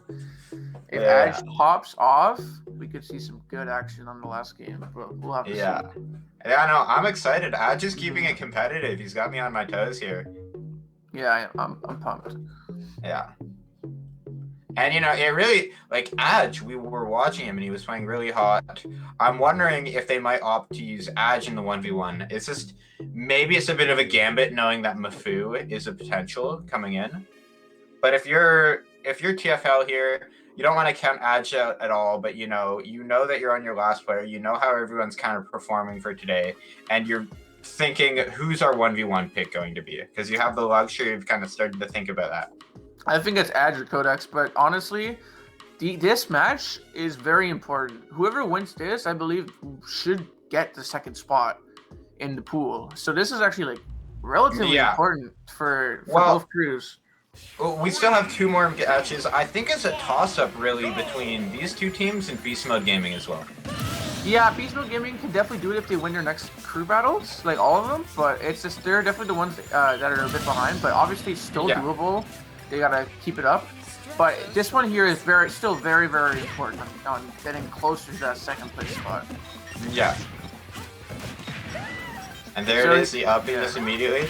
Playing the matchup. Wii Fit can play exactly neutral. what you were talking about. The bucket, the up B, the chef, as what I was talking about. Game Watch dash attack, literally all of Game Watch's moves nullify all of Wii Fit's moves. Yeah, it's pretty brutal. Game & Watch is one of those matchups where he loses to some characters like 60-40, and then he beats other characters like 70-30. Yeah, and Wii Fit is one of those characters. But yeah, I believe I'm an Adge truther. It's just one thing, it's just like, if you name a Wii Fit move, Game & Watch has a move to counter that. And if you play your cards right as Game & Watch, there's no reason why you should get mollywopped by this Wii Fit. Yeah, you know? you're at... Oh, and Adge getting a stock, and you know, he's sitting pretty on 38%. Only 38? Well. This is so And he's just opting to get the heal. I don't know if I would have... Well, I guess you're avoiding bucket, and there it is. Oh my god, Adge getting some momentum. Oh, trying to hit him with the up B. Okay. Oh, I want to see this happen so bad now. Let's go. I'm an Adge truther through and through. Not to discredit OKSO at all. So oh, smart. 2 of them. Oh, they reflect. Okay, good shield. The lane, the side B, so the Dust could not parry. Oh, double defender! Stop 38! Oh my god, wait. Is he actually a 3-star? Oh my god. Oh, and the tuck. Okay. This is huge. Only 40% difference. This is nothing for Wii Fit. And Game Watch is so light too. Oh my god, and the jab is literally like even. It is. I would say it's very close too. Just gotta actually has to keep his game plan going and just keep getting these suckable conversions. You can see the nerves in both players. Yeah, they're playing a little shaky now. Definitely, they just don't want to throw. You know, Adge has so much on his shoulders. I feel like Adge was just playing with confidence those first 2 stocks, and he was like, "Wait, I can actually do this." And as soon as he got that realization, yeah, exactly. Oh, they're throwing out hitboxes. Adge going for a much more in-your-face game plan. We saw him playing very reserved previously, but you know, maybe it'll work out for him. And Dust with the 1-2-3 there. Oh, this is Soccer Ball coming back in. Ooh, no double jump here. Is this a backer? Really good weight. Oh my god, great weight. Okay, that's a... Oh, and he burns his double jump immediately. Keep breathing, that's it. Oh, and it's the uppy, and it hits the soccer ball and wins him the crew battle. Well, Incredible play. Played nasty there, but unfortunately, just one stock is not enough. Yeah. Like I was saying, I think if Ash had 2 stocks, I think that was actually doable. But really good job from Okanagan and Mafu playing so well at that beginning and just giving them Dust able to clean it up after, a quick 1-2 with the stocks, 3-4 McGregor. It was rough, but he pulled through and, clutched up at the end when it really mattered. So now we think the 1v1. Obviously the go-to pick, I think for me at least, is just Codex and Mafu. But we'll just see who's feeling what. And Codex and Mafu was like, it was competitive. It was like Mafu. I think Codex started a stock down, and then he took 2 stocks off of Mafu, or no, he took the 1 off of Mafu. Yeah. But it was like last stock. So it was a very competitive game, and I'm sure that. Yeah, I think you're right with the Mafu Codex. I think Prince Computer might be a little hungry as well. We could see some of him. I would be inclined to throw out Adge here, but I just don't want to see Wii Fit Mega Man and that possibility on the board. And makes me just want to throw out Codex. Yeah. Looks like I was 1 for 1 on predictions now. Dust just saying in their crew battle chat here, they're opting to send Prince Computer in. Okay. So, Prince Computer not getting any of the action, not getting any of the PFL action today. He wants some. He's hungry. He's probably the one that told SKR to do his dirty deed in SD. Yeah, he was like, yo, let me at him. Prince Computer in chat, and he's like, I'm looking at the numbers here. No, Prince Computer, you can definitely throw out the Wii Fit for sure. Just a quick moment to talk about one of our sponsors here. The winner of this 1v1 will actually win themselves a 4-pack of Red Bull. Right, and that's awesome. I love myself some Red Bull. Just like I had my first time having Red Bull was actually at a Smash tournament, just because I'd never really gone into energy drinks. And although I don't drink them a lot, whenever I do, it's always a Red Bull. Just when they're cold, they hit so different. Oh yeah, for sure. Yeah, a cold Red Bull. Oh, take me back. For real. Cold Red Bull after going 0-2 in bracket. It's like. It feels like you're flying, honestly. Yeah. It feels good. It gives you wings. Straight up. It gives you wings. All right. It's looking like. So we got Prince Computer, and I'm just waiting, and we're looking at Codex. So we got the Codex Prince Computer matchup. The Terry, well, they're not character locked at this point. We got the Terry. Well, I think Terry Robin. I think Robin does a pretty good job in this matchup. So. We got the Robin. We got the Byleth. I don't know what other picks Prince Computer has in the back, but I know he's still Terry's just very potent. Yeah, I think it'll just be Terry versus probably Robin. You might see the Byleth a little bit, might see the Corrin, but I think it'll be Terry Robin, like almost for sure. Yeah, I think that's a pretty safe bet. If you're rolling the dice, you're hitting that like 70% of the time. Mm-hmm. Yeah. Mm-hmm. Yeah, I'm just talking about like the Terry Robin matchup. I know nothing. I'm clueless. I imagine Power Wave is effective. And it's looking like just in the chat here, Prince Computer having a few technical difficulties. Gonna need another 2 or 3 minutes or so with his monitor. It happens. Yeah, it happens. No worries, no worries. That's the In the meantime, standings. Let's do it. Yeah, let's talk about the standings here. And here we just see how close this pool is, the one that we're looking at right now. As I was saying, it's such a toss-up between Beast Mode Gaming, Okanagan, and the Forgotten Legends. It really is close. Beast Mode Gaming and Okanagan actually so close. Okanagan winning that though, so I know for sure it's probably going to be tough. But I think if Beast Mode wins today, we could totally see all 3 teams having that one shot to make it to the second place. 4 Horsemen, you're in a great spot. They're good. Yeah, 4 Horsemen is sitting pretty. I really think what is going to come down to is the match, I believe, next week. It'll be OKSL versus OKSL versus, oh my god, my hair. I'll fix that later. OKSL versus Beast Mode Gaming will really be the decider, I think. Exactly. Let's look at other groups too. We got group Because I think 3. TFL after this, they still have Four Horsemen left to play, and Beast Mode Gaming going up against Four Horsemen this week. So it's big. a close call. Big. Yeah. And Four then, Horsemen is really the X factor of that pool, I'd say. Yeah, definitely. They got really close. Beast Mode Gaming, I think, brought them to last stock, if I'm not mistaken. Unfortunately, not be able to close it out, but if they're able to close it out this week, that could be huge, because that is, you know, I would say the best pool. I mean, best team in that pool, just by standings alone, you know. Yeah, you know, like not even like looking. I mean, and yeah, we've seen some close games. Even yeah, it's been very close. Okanagan too, you know. Okanagan versus Four Horsemen to begin with. It was like down to the last player on the last stock. Yep. Same thing with BMG the first time we played, and we're going. I haven't really taken out. I haven't looked much about that, but you know, I'm sure we're gonna see a competitive game just like last time. Mm-hmm. And you know, yeah, all these teams. Yeah, and while we're waiting, not quite. I don't think it's a leg test here. We do got a leg test graphic here. I love that. Oh, there you are. There I am with the dude chillin' sign. Refuses to play Pichu. I won't. I guys, seriously, like look me in the eyes right now. You can't see my eyes, but look me in the eyes. I will not do it. Now, why would you never play Pichu?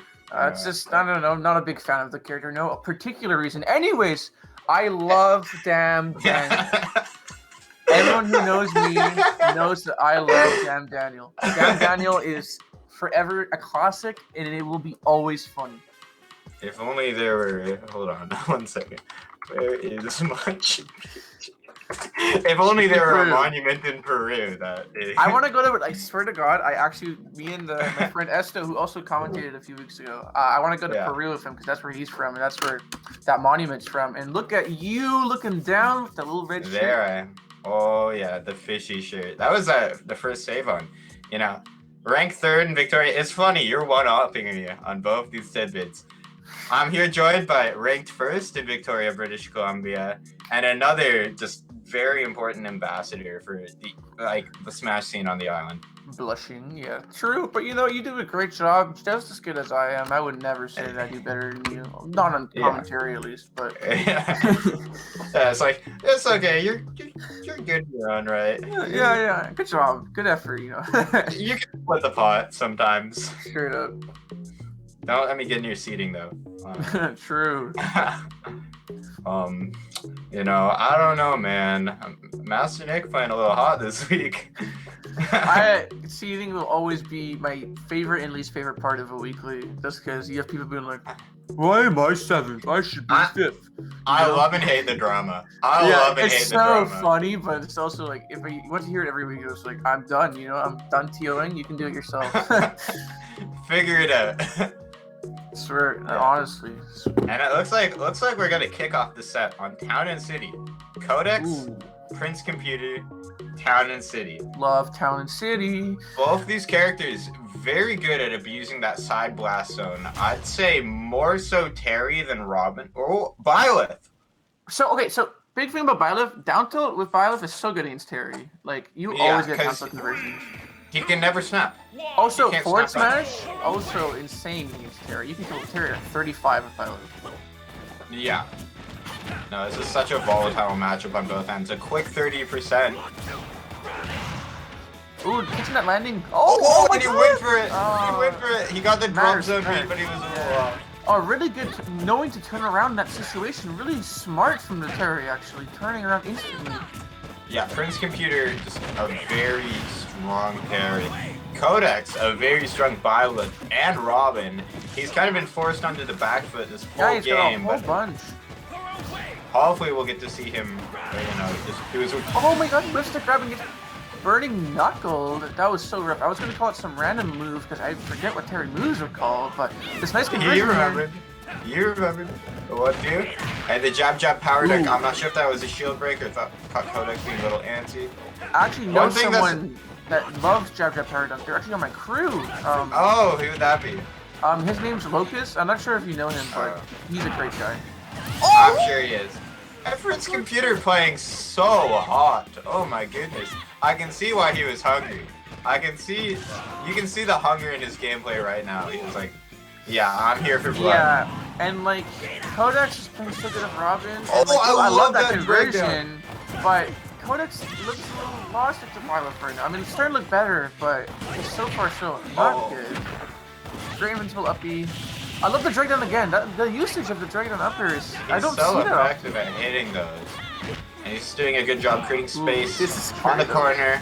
I don't think one thing Codex isn't really put, and that up air, up air has to be Codex's favorite move at this point. I mean, I feel like, is broken. yeah, I feel like Codex, he just needs to be going into, like using, I don't know, creating space a little better, because Terry is very good right jump? beside you. He's dead, right? Yeah. There it is, and it's even, or He close drifted too. away. Drifted away because he was scared, and unfortunately, because he did that, he just got a 20. Oh, and he almost got the shield break Got it there, broke, but Codex getting the jump. This is easy for Byleth. That one's killed yet. Is that it? No. No, not quite. Next You know one for Terry a little sure. better than I do. Yeah, I've for played sure. with And just for a sure. quick little ledge plank.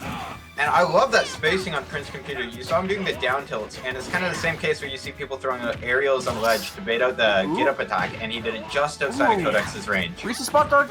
Ooh, that's Oh, and the that was 1-2. very A quick hit confirmed to take out Codex, and you know, go up 1-0 in the 1v1. And one thing it would have made a difference, but stocks do not matter in these 1v1s. You don't. So you know, like even though Codex almost got the 3-stock comeback, that you lost the game, and if you lose the game, then you know that sucks. Like nice to have stage counterpick and character counterpick. I wouldn't be surprised if we saw the Robin here.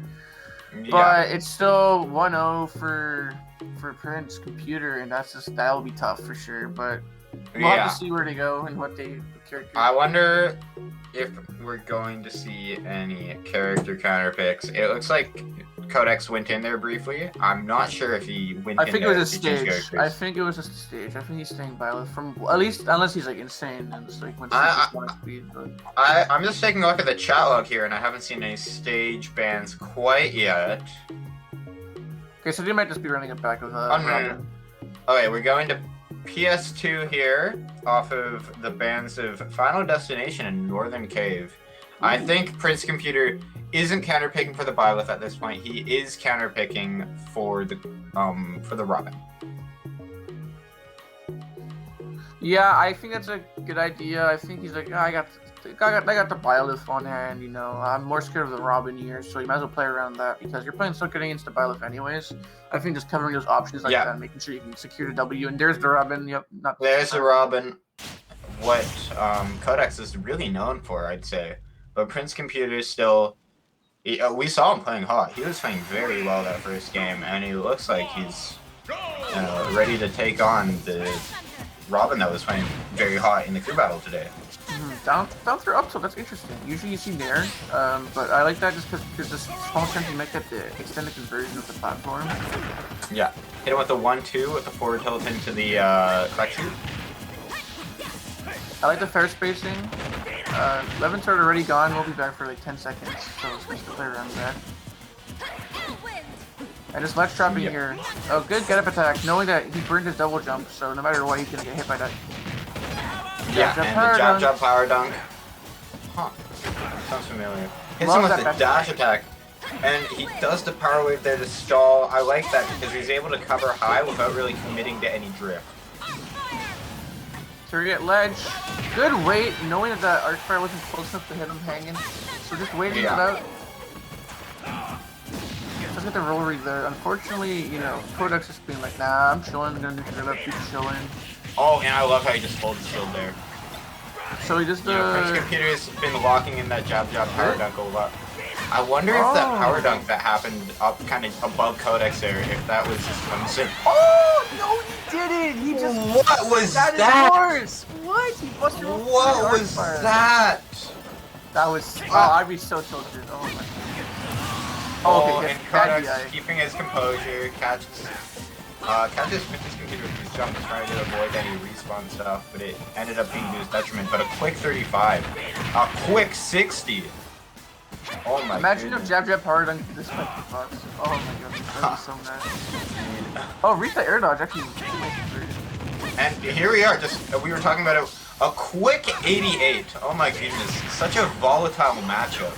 Yeah. It's like both these characters touch the other one once, and then it's like just damage after damage after damage. And remember, oh, and Codex don't matter over, here. or not, Codex, or Prince Computer overextending just a bit there. Oh, and is this a jab power dunk? I don't think it's taking it quite yet. Ooh, nice. I like that usage there. Got him on a leg. Ooh, bad habit there. Unfortunately, he called it every time he's tried that so far. That's missing. That should be an up smash. Back there. Oh, I love that conversion. You know, catching him in the shield and then just locking him in shield stun and getting just a bunch of advantage there. Trying to punish power dunk. Unfortunately, that does not have that much end leg, so you really just have to wait it out. There we are, and the burn knuckle catching the landing end. We got a game, folks. This is scary. If you lose this for Forgotten Legends, this is tough for you guys. You know, you're still in the. There's nothing wrong with that, but it's gonna be tough. Yeah. We're at the point in the league where every point matters. Yeah, exactly. Especially with how close this pool is with the bottom three. Yeah. And it's playing safe, doing a lot less jumping from Prince Computer. Really good Nosferatu there, and unfortunately just trying to burning knuckle. But no, Robin's always front moves after that. You just have to respect it. Yeah, and I like that shield, how it almost crossed up the art fire. Oh my god, I never Nosferatu. He has no Nosferatu book. This is a different codex than what we saw like last game. Oh, is that it? Oh my god, what happened there? He armored through it with power dunk. And We saw it with the, oh my god, I forget his name, the Are You Okay? Way. And we saw it with the power dunk. He used armor for my 2 God. stocks. Oh my gosh, I'd be so mad. And really there good, we are. 2-0. Prince Computer taking her home. And just looking in the crew battle chat here, we got Codex. The GG is you mashing hard, but GG's. I'd be mad too. I'd be mad too. That was, oh my god, twice in one set. Oh my goodness, that's crazy. Yeah, I'm at a loss for words, really. So that extra point plus the crew battle win, that's really, really big for Okanagan. They're sitting nice. You know, if they do relatively well next week, I think they'll be good to go. So yeah, they're setting themselves up to like just perform. I don't want to call it the big stage, but the big stage. Yeah, true. Yeah. I mean, playoffs are big. Playoffs are big. Yeah. There's a lot on the line. Yeah. All right. So yeah, that was incredible gameplay. It's looking like if we just take a quick look at the standings here, we're going to see how much each team went up by. So now, like tentatively, I haven't seen the results of anything else, but we see the Forgotten Legends, they're bumped up to 13 points, and OKSL is also tying them now at 13 points. Yeah, because they got the 4 from the win and then 1 from the 1v1. So it's funny. There's a universe where Beast Mode Gaming wins against 4 Horsemen and loses to 1v1, and that means that there's a 3-way tie at 13 points for the bottom 3. I would love to see that, because then next week will be crazy. It'll be so important. Yeah. Yeah. I believe.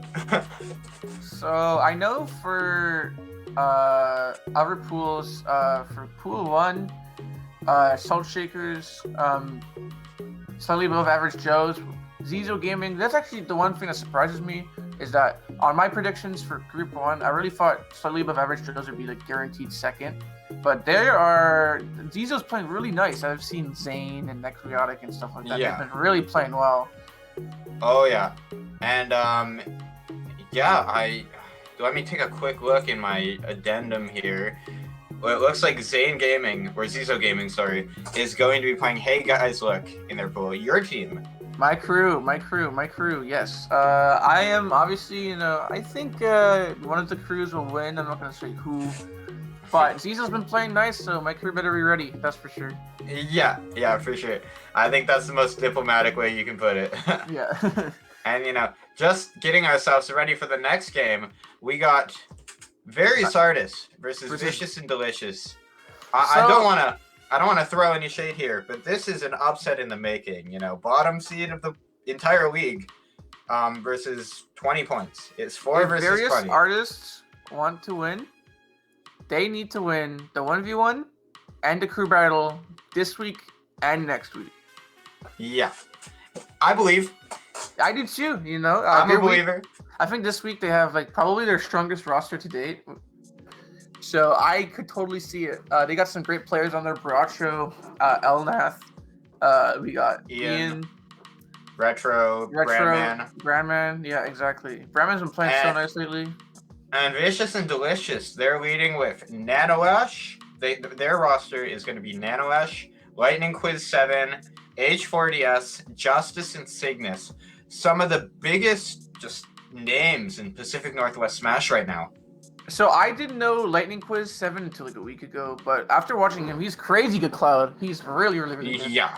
I would say arguably maybe the strongest member in that crew, maybe Justice as well, but I would say all of them are It's strong. crazy because if you look at all their results in the crew battle and you look at how well they've been performing, you could really make a case for any of them being the strongest. Yeah, no, they're all incredibly talented players. H4, I've seen him play offline too. His Pikachu is great. Definitely a very strong player from Oregon. That crew just in general is very strong, and I'm excited to see them play today for sure. All right. Yeah, and just quickly before we go off onto our break here, I just want to give another moment to talk about Original Joe's now that we don't have any pressure of the crew battle. Oh boy, I'm gonna order some food soon from Original Joe's. I'm so pumped. For the let's just talk about their Monday specials. I don't think we'll be seeing them for a bit, but they got $6 Coronas, $8 DBO margaritas. The margarita, they got blended margaritas, and they got $3 off on their two Long Beach fish tacos. There it is. Stopped. Corona plus Long Beach fish tacos on a Monday? No way, man. No. I'm actually popping off. I'm actually next Mondays? Monday, it's over. Mondays? I love Mondays. You'll be seeing me, you'll come in, you'll see me being ready for the crew battle. I'll just be lounging with a Corona in my hand, and you'll be like, "That's where I got this from." Original Joe's. Yeah, you're gonna be breaking your ketosis to get some of those tacos. I just might. Yeah, Original Joe's, they've been great to us, and I really encourage anyone to support them any way they can, whether when they have their patios open, going that way, or especially right now, skip the dishes, DoorDash. Yeah, you just show them all the love and the support because they've given us so much. Exactly. So I think now it's time for a little break. So thanks for watching so far, guys. So much action, and we have Various Artists versus the Oregon crew. What's their crew name? OKSO. LKS. No, that's not the Oregon crew. Oh, not Oregon. Oh my goodness. Next, we're gonna have Various Artists versus Vicious and Delicious. That's a Washington crew versus a Vancouver Island crew. I'm pumped to see it. All right, we'll see you guys soon. All right.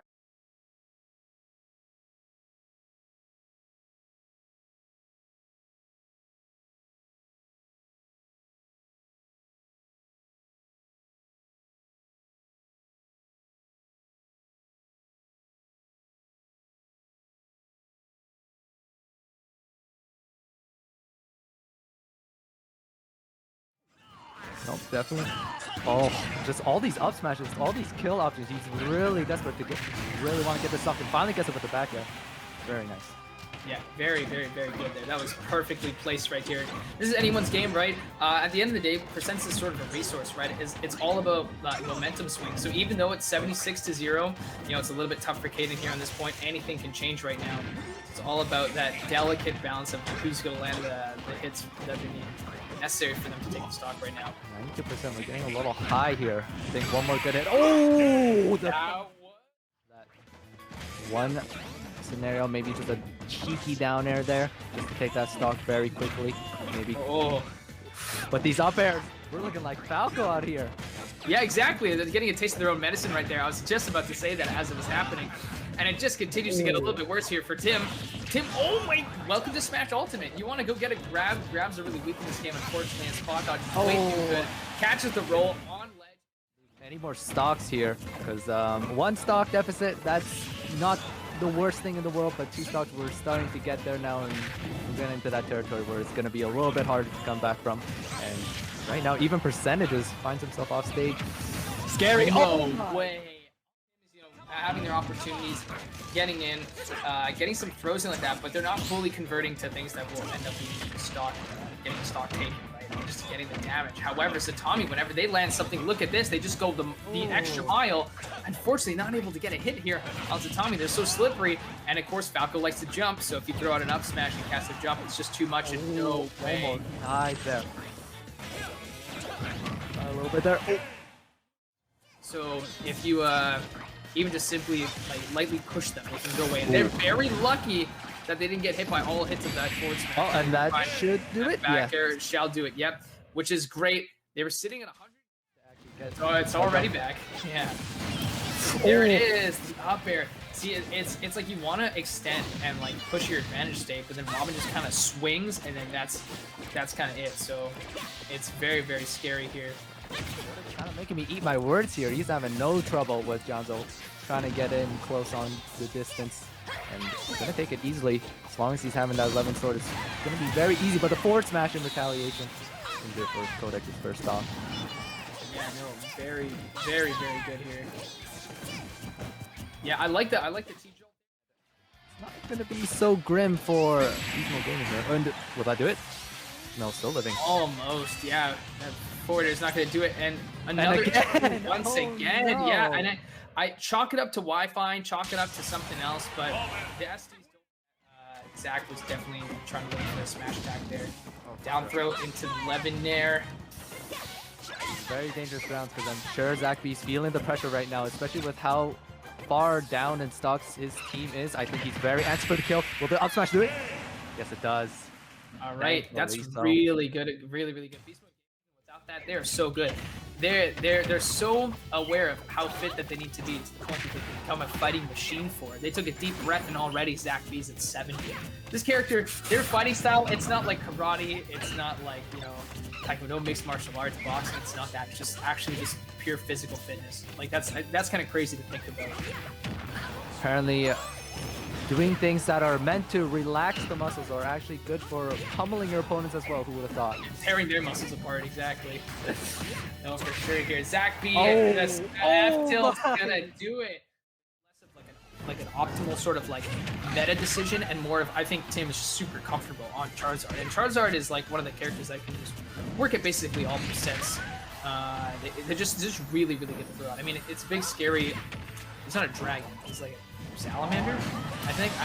Lizard. Anyway, Yeah, the lizard. lizard. Yeah, he's a giant lizard. I like, that's the thing. He's not a dragon type. Fun fact.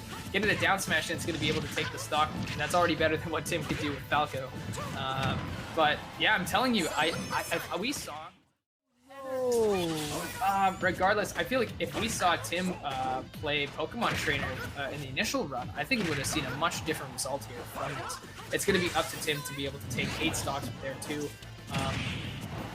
It's looking rough here, but nice.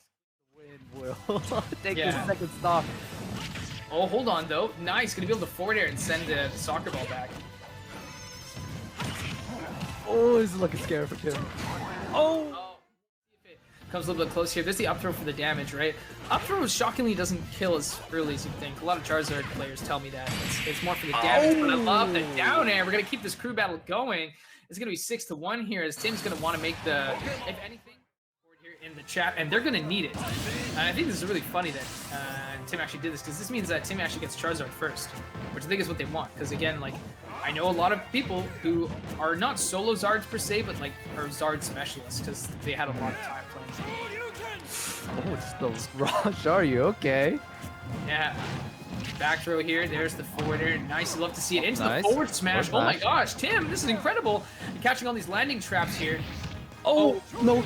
Oh. That's it. That's so unfortunate. That's going to be the game. Tim was looking so clean, catching all these landings.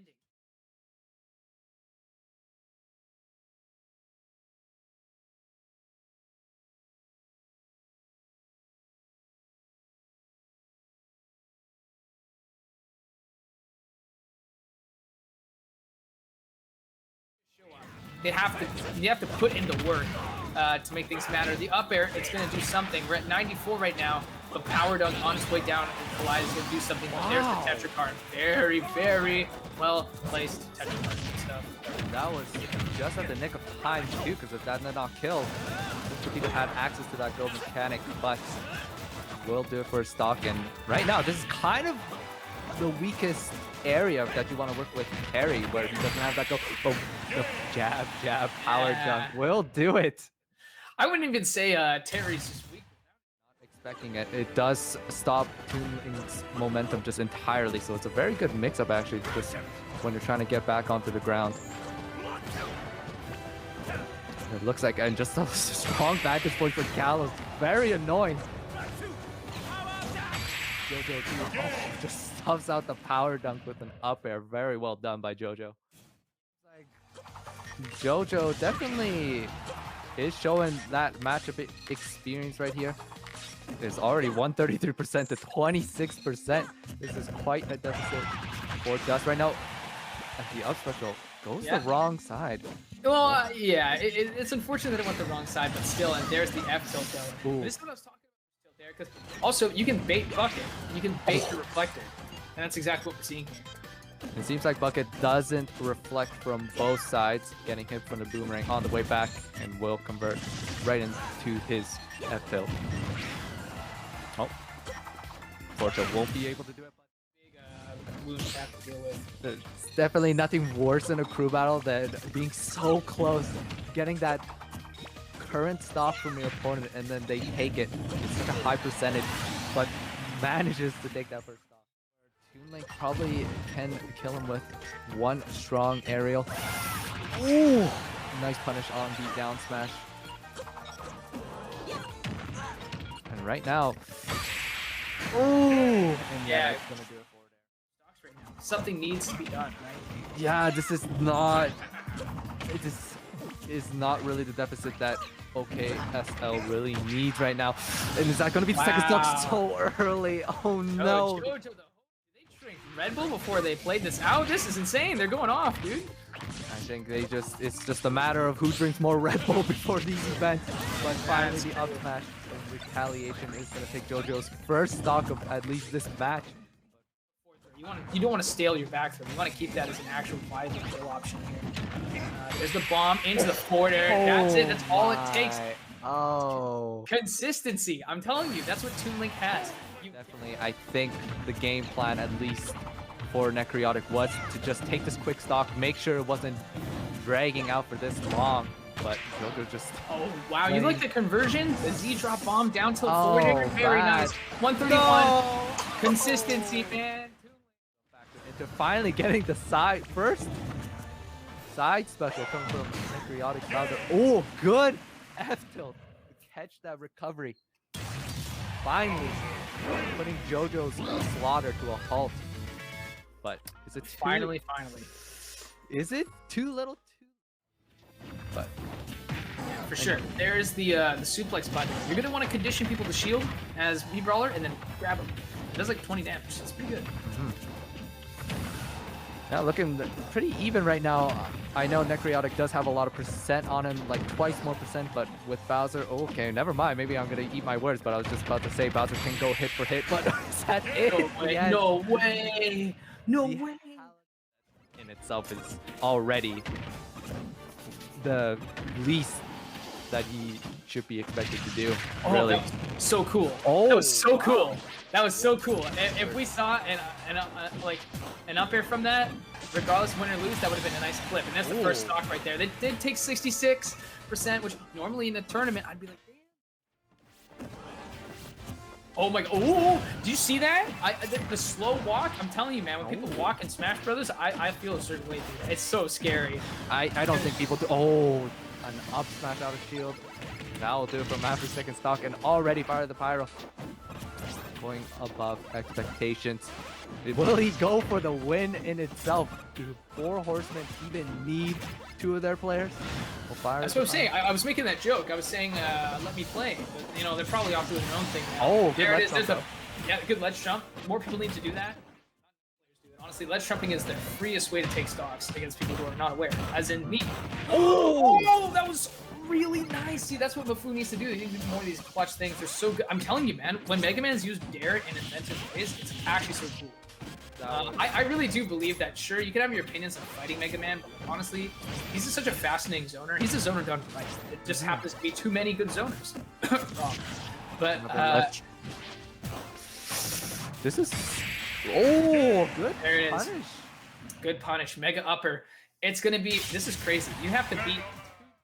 Right? They're so far behind that there's nothing left to lose. You can go out on a limb and play wild. That's what we're seeing here. But my gosh, Luna with the damage. Oh, Look I at had this. to eat that, man.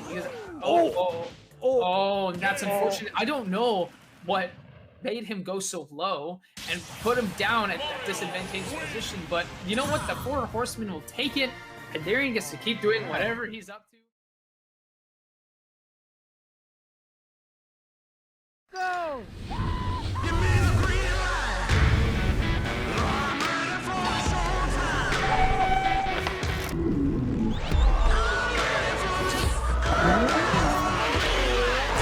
Now we gotta go to the next level.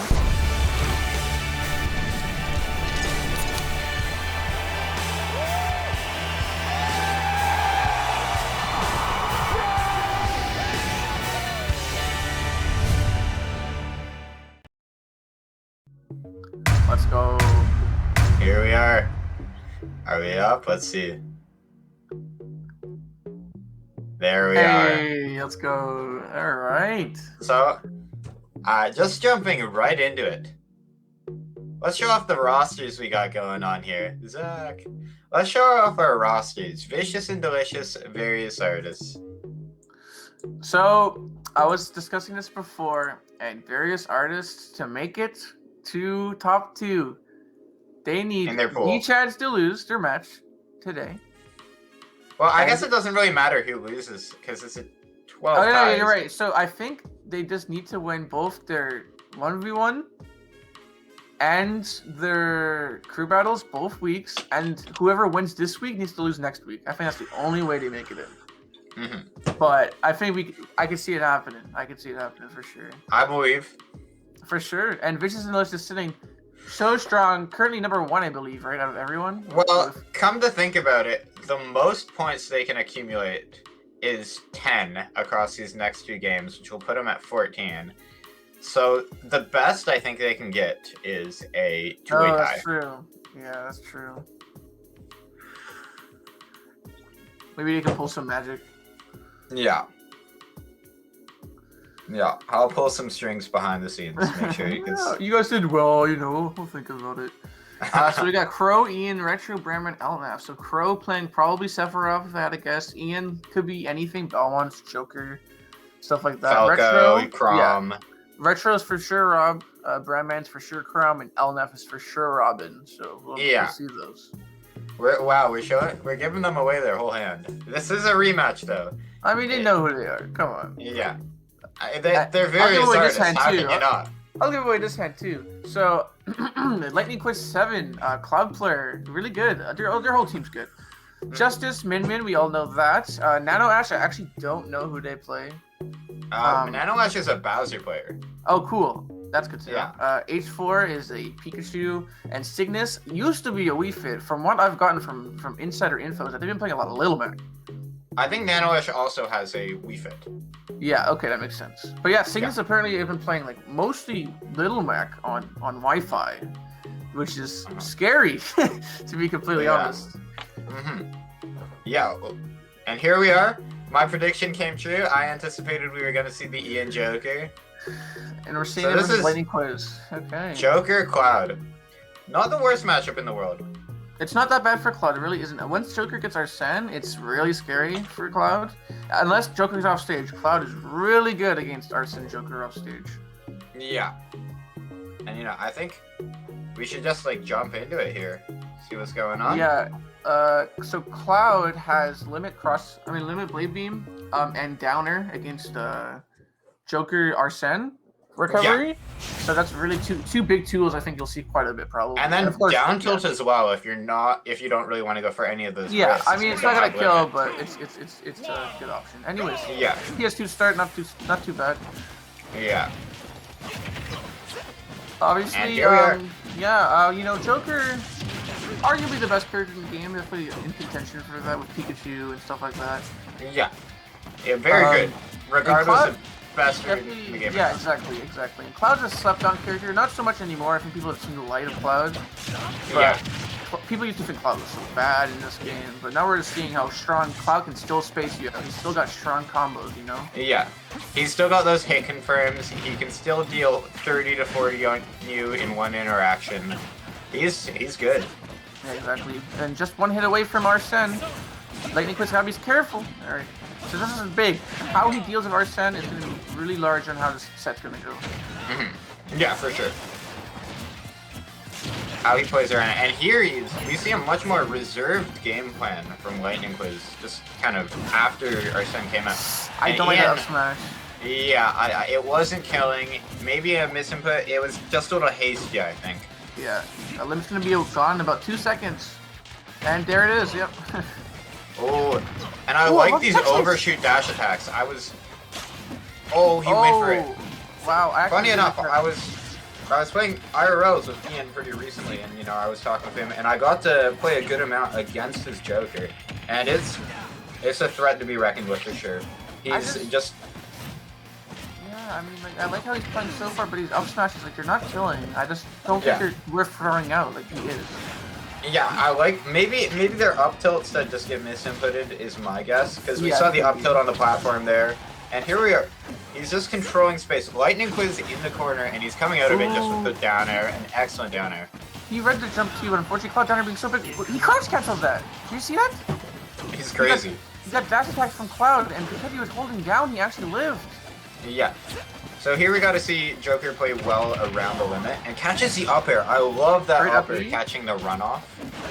And the No grab grab? getting limit out of there. No Oh limit. my goodness. And we've equalized. It's so scary for both people. Oh, the And- Arsene! Oh, the Arsene coming out of the worst Wow. time. But Ian taking the first stock This is so scary. against the odds. Oh, Ian's playing so nice. I love Joker Nair. That move is so slept on. Oh, there he goes. Oh, Nice. and Lightning Quiz just with what he did is he knew that Ian wanted to occupy the space under the platform, so he ran off and threw a back air to catch everything underneath. Yep. Oh, going for the upper, unfortunately. Not connecting. Dash attack the top Wow. chase. Yeah, He's the running away. overshoot. These overshoot dash attacks are so good, and I love the weight on that platform. The 1-2, and he's got Ian in disadvantage, and he's not letting up. So one thing here is we haven't seen any limit usage from Lightning Quiz. So it's still on the board right now. We got another Yeah. 7 Oh. seconds. Oh, it's and right there! that's Oh my good. god, how smart is Ian? Oh my god, Ian's turned up right now. He's playing so good. Up here to shield, not connecting both hits and actually getting Arsene back. Oh, and and I forth. love that The trick. power punch. And the Oh frame my God. traps into the dash attack as we were talking about. Oh, Oh, that's- no way! oh, he's my actually god! fucking off. Oh, Okay. he's feeling himself a little too hard. He's feeling himself a little too hard. Oh, and Lightning Quiz with the 1-2, and oh my god, he eats all of it. He gets He's full Arsene? Arsene. Oh my god. I this thought is Lightning scary. Quiz had him there. Yeah. Oh, that clank's really good for Lightning Quiz there. Oh, just spacing out the fairs and the Gets him with the backer. And the Down down tilt. tilt. And Please, I was talking. backer, no jump, no jump, no jump. Oh my god, and Ian cleans it with 2 stocks. Okay, you're Oh my right. god, I what a doubted the great Joker. way. What a great way to start the crew battle.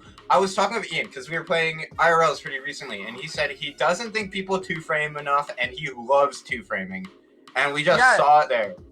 I agree with him, and like honestly, I was a little skeptical of the Joker pick because I haven't seen his Joker in a long time. But the 2-stock from Ian, come on. Yeah, his joke is hot, man. he's playing nice. But The I'm wondering big what thing the was. Yeah, go ahead. I wonder what the counter pick. There's a character on Vicious and Delicious's team that Ian is a notorious blank hater. I wonder if we'll see it come out. We'll leave that at that for now. But Yeah. I could see it. Wow. I think the thing was this Lightning Quiz, like most clouds, he just kept jumping. And then Ian's just Yeah. like, okay. Like Ian, having so much experience already from Ultimate, he's really good at adapting. That's the big thing with Ian. And he just adapted. Just like, you know what, whatever. Yeah, we saw him, especially in that second stock. He was just, it looked like he had figured Lightning Quiz out. Yeah, exactly. Yeah, no, he tech chased him, he read the jumps, he read the recoveries. No, Ian was playing out of his mind that game. It was really good by him.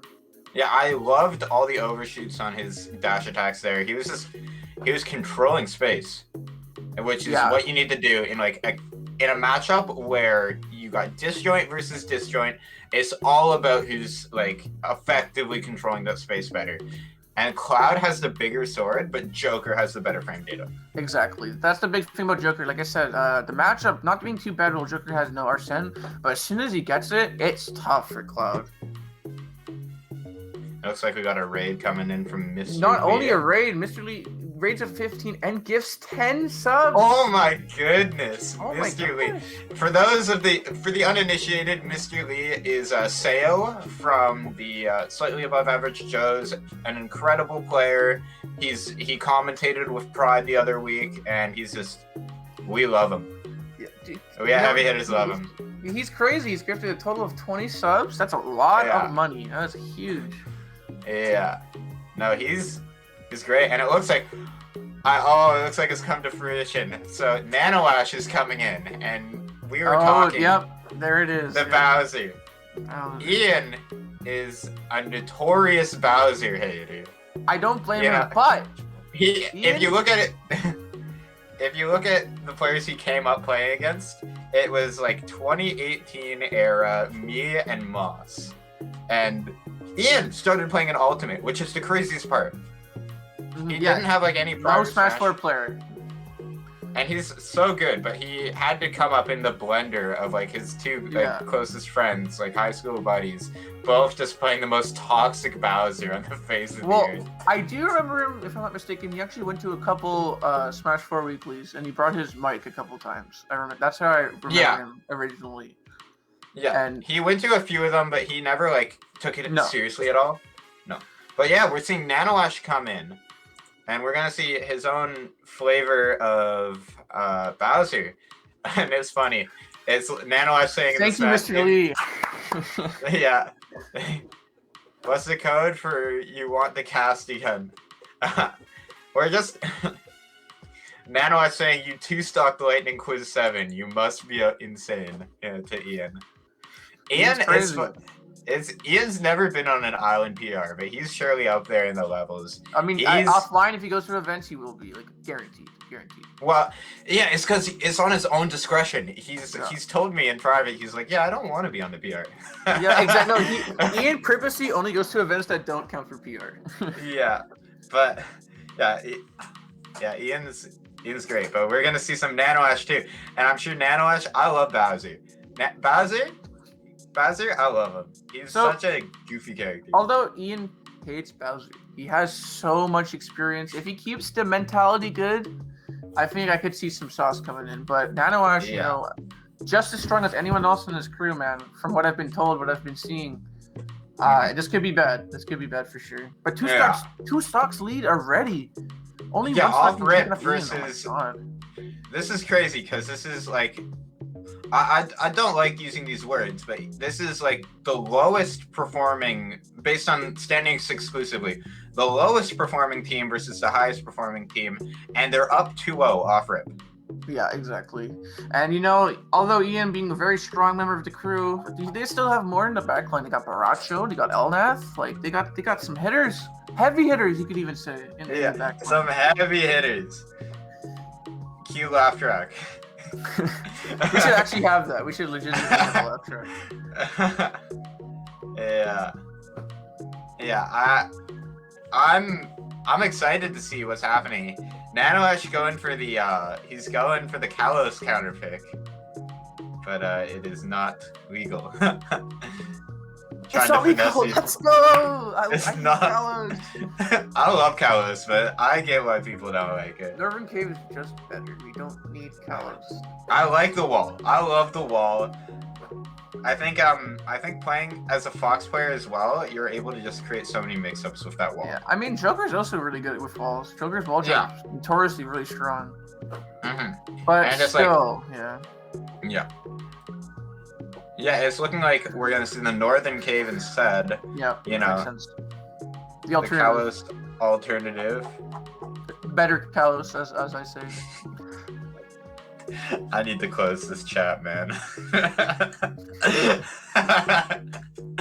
I was going in there to just see what's up, you know, looking to see if I can get the insider scoop, and they're having some fun in the various artists versus vicious and delicious chat.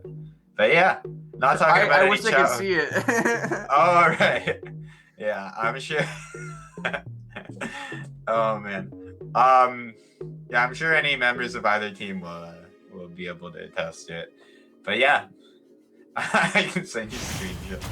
Yeah, we're jumping into it. Bowser, Joker. So only one stock off of Ian so far. If he keeps it up, even taking just one stock here would be really big. Ian gotta kill himself. Luckily the gun didn't hit. Yeah. All right, here we are. Off rip. So Joker actually buffed in Cruise. If he dies, he gets like 15% Arsene. Yeah.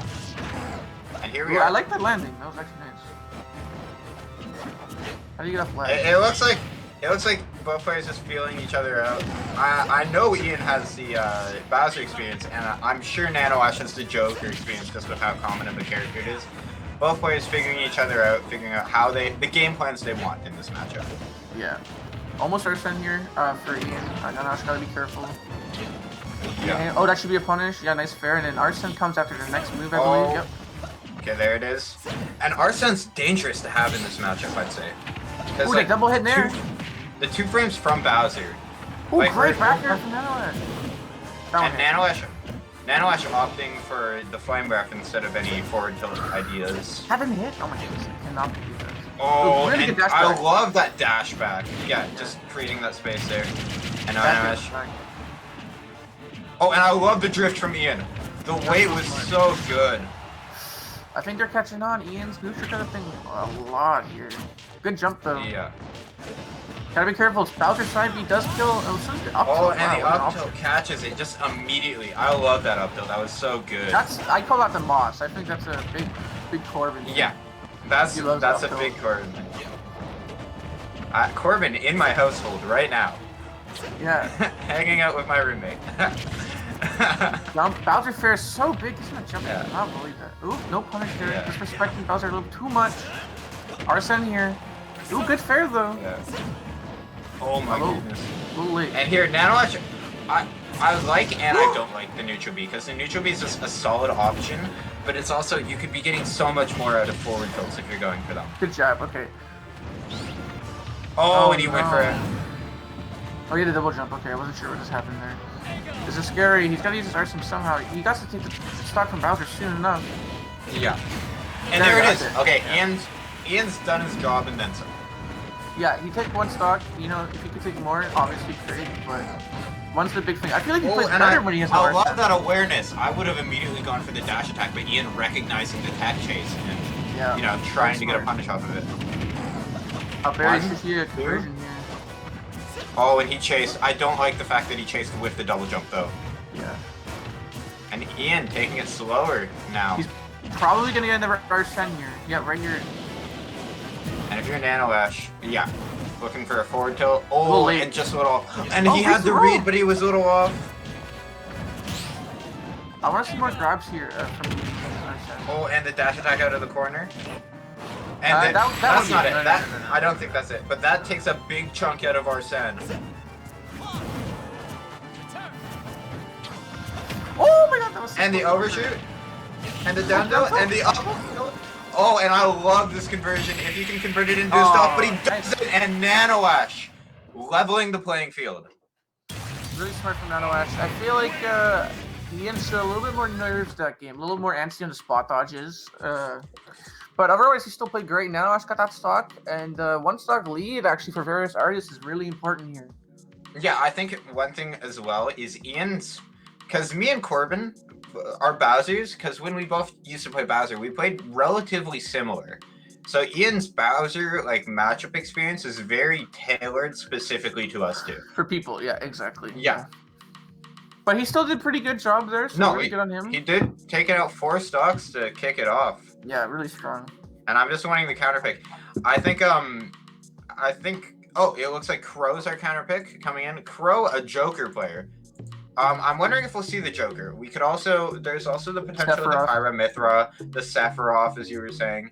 He's got a good battle. Think he'll go Joker or Sephiroth. I don't think he'll play Pyramithra. Yeah. I think we can see a Mithra pick. I'm definitely leaning towards the Sephiroth though, just because like no offense to Crow, but that's the hottest I've seen Ian's Joker play in a long time. Yes. Seriously. And you know, Nanoash made pretty easy work of it, and I'm just curious to see if we'll see the same from a Crow Joker. You know, the Croaker. Because Nanoash clearly has a strong understanding of the matchup. Yeah, you know, he played it really well. And he started to adapt to the defensive options from Ian. So that was really smart from Nanoash, just like being patient and really taking the time to understand what's going on. Yeah, and it looks like we're going to see the battlefield in this matchup. Sephiroth, there it is. Yeah, I was thinking Sephiroth. He's been playing so much. Yeah. He doesn't really play Joker on Wi-Fi. I could have seen maybe to Palu, but Sephiroth, it plays well. Sephiroth is a good character, guys. Like, seriously. What are you anticipating? I'm anticipating a lot of grounded play and a lot of forward tilt. So Nanoash is to die. Yeah. There we go. You want to do a lot of retreating aerials. If you do approaching, you'll get Bowser first. Like that. See? Literally at the very start of the game, look what happened. Yeah, you got it. Like, offer it. Yeah. You don't want to side beam this much of either. No jump. Oh, and is that it? Yep. Oh my goodness. And Nanoash, off of one mistake, he catches a double jump with or he catches the overshoot and he just converts. That's true. Jab, jab, jab. Yeah. 1, 2, 3. That's something Corbin does a lot more than me. But we're not talking about Corbin, we're talking about Nanoash. An incredible Bowser. I think my first time watching him actually compete, and I'm not disappointed in the slightest. He's very strong and has a very clear understanding of his character. Taking his time. Yeah, he's got the one wing, so he's got the extra mobility and jump. Yeah, the crew battle's all evened up at this point. Yeah, this is looking really good actually right now for Vicious and Delicious. Yeah, and just a nair out of shield, and I great love up that there. catch. Who did I love that catch. Crow's mad. He's out for blood. Interesting counter. I actually don't mind that option. Only a grab, 20%. But I think it was a really cool mix-up, and it's a shame it didn't work out. And here we are. Nanoash just with these overshoot forwarders. I love that. He's so good at getting like those overshoot aerials and them working out in his favor. Hey. I love the median. Sephiroth is so good on ledge. He's got so many unique recovery options. Gotta be careful of the side beat here. Yeah. Just jump? Yeah, you and can't I punish love that. the jump. Not committing to anything. Yeah. Just immediately jumping. What's Because, that Bowser's missing? got side B there, Wait, Bowser's got up B there, and that's it. That's it. Yeah. Go down my mind. Yeah, a little rough. Especially at, as you were saying, like, not to sugarcoat it, it's a bad counter. And because, the reason why is because, like, Bowser's win condition at that point is hitting you with a side B. It's not... Oh my god, it's so scary. Oh my god! Almost! Half a second more and it was over. We got an even game. Folks. The forward smash and Weak one forward wing. smash. One wing is imminent. It's coming soon to a theater near you. Next hit, I believe, you got 80%, right? It comes Yeah. on. But Sephiroth's got notoriously late. yeah, Up tilt? Oh, no, we're just like fucking up tilt. we could see a nair back air come out from Bowser and it Just like would that! kill. Oh my god! Oh my god! I almost jinxed it, dude. He just keeps jumping from ledge. We're gonna see Crow These punish forward this? tilts are so good from Crow. Nanoash in the corner. How is he gonna make it out? He's gonna jump from ledge again. Great weight. I love that weight. Really good roll, actually. Oh my god. Oh, and these back airs, as you were talking about, like these aerials. Oh, and he That's went a for the crazy upbeat. upbeat. What he did with the low upbeat is he was trying to catch him with like the potential of hitting him. Alright, with there it is, the one up wing. slash. Extra jump, more mobility. Oh my goodness, this is so Oh scary. my god. playing so aggressive. He's so like no fear. This That's is so- what they need to be doing, though. It needs to be a slugfest. Oh, and he went for it. And is that it? No. Oh my god! goodness. What the hell? And There it is. Okay. Crowd Okay. takes her home. You were Really talking good about from Joker. Nano Ash, honestly. Yeah, Nano Ash cleaning 3 stocks, 4, and getting his crew like it's basically leveled the playing field. But that's Nano Ash. That's Nano Ash down. That's Lightning Quiz down. We're jumping into Crow.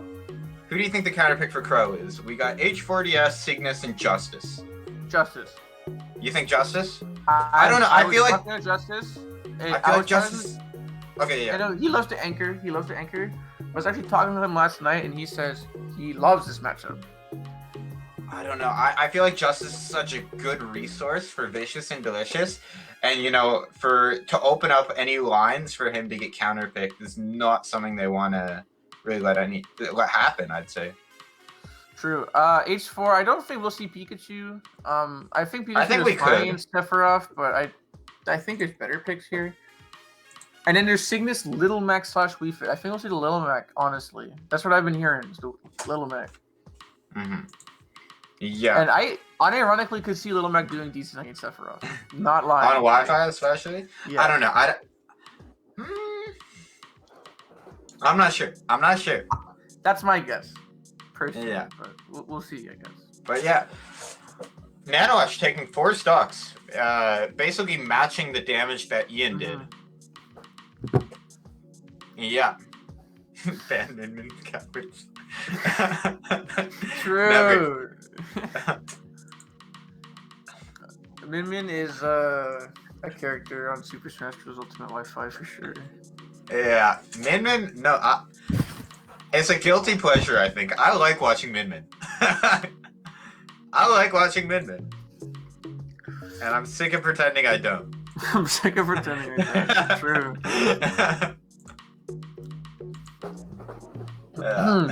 Yeah, just waiting on who's gonna be coming out for Vicious and Delicious here. Only one stock difference, if they can take a stock from Crow here without losing one, then the playing field's back to even practically. Yeah. Well, besides counterpick advantage, but Yeah, of course. I'm not sure. You got Brandman in the back, you got Retro in the back, and you got Elnath in the back.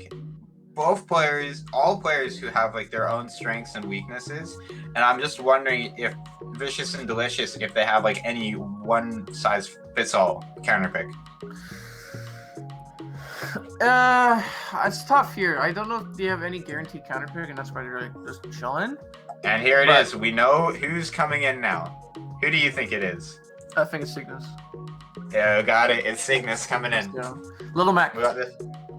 Yeah, now this is the second gamble. Is it Little Mac or is Little it Mac. Is it Wii Fit? Little see. Mac. It's Little Mac. I swear. Yeah, you think I don't so? think he's gonna go Wii Fit against Sephiroth. I think Sephiroth does good in that matchup. Yeah. But yeah, I'm excited to see what's in store.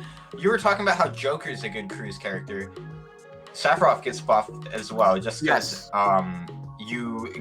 it's like Lucario Aura. You get scale one wing Aura that I quicker. think 38 when you're 3 stocks to 1, if I'm not mistaken. Yeah, you scale it so quickly.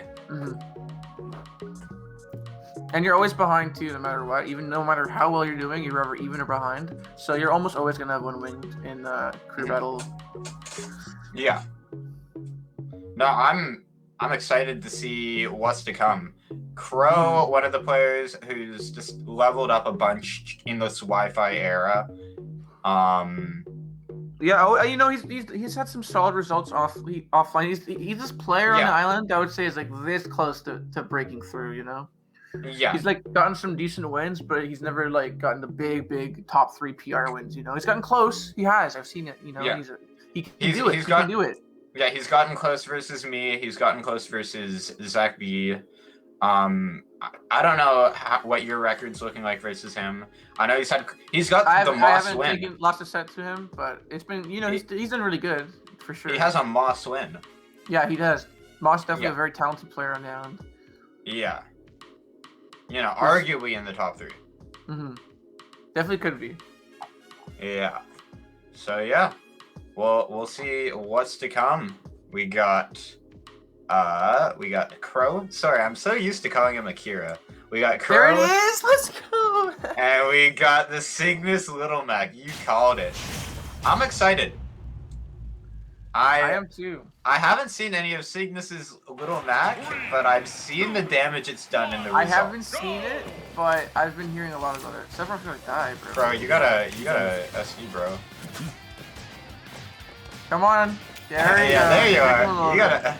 He's probably listening One to more. some music. He's just like in the zone. Just, Oh. Alright, here we are. I think the funniest thing about that was that he threw like 7 moves unironically and none of them hit. It's because Cygnus is playing too. But Oh my god, and 47. there it is. Oh my god, I love how Cygnus creates mix-ups with this short hop into. Is he dead? Oh my god. Cygnus creates so many mix-ups with this neutral B. Oh my goodness. This is scary. This is real scary. This is where you go on the platform and say, hope to god nothing happens. Sit on a platform and pray. Yep, straight up. Ooh, I like that side B attempt. Unfortunately, not connecting that through 100%. But that Oh, side B and actually... nothing. Side B doesn't. Oh, I wonder. Oh, he goes. I would have gone for the grab. I would have just gone for the grab and gotten KO punch off the table.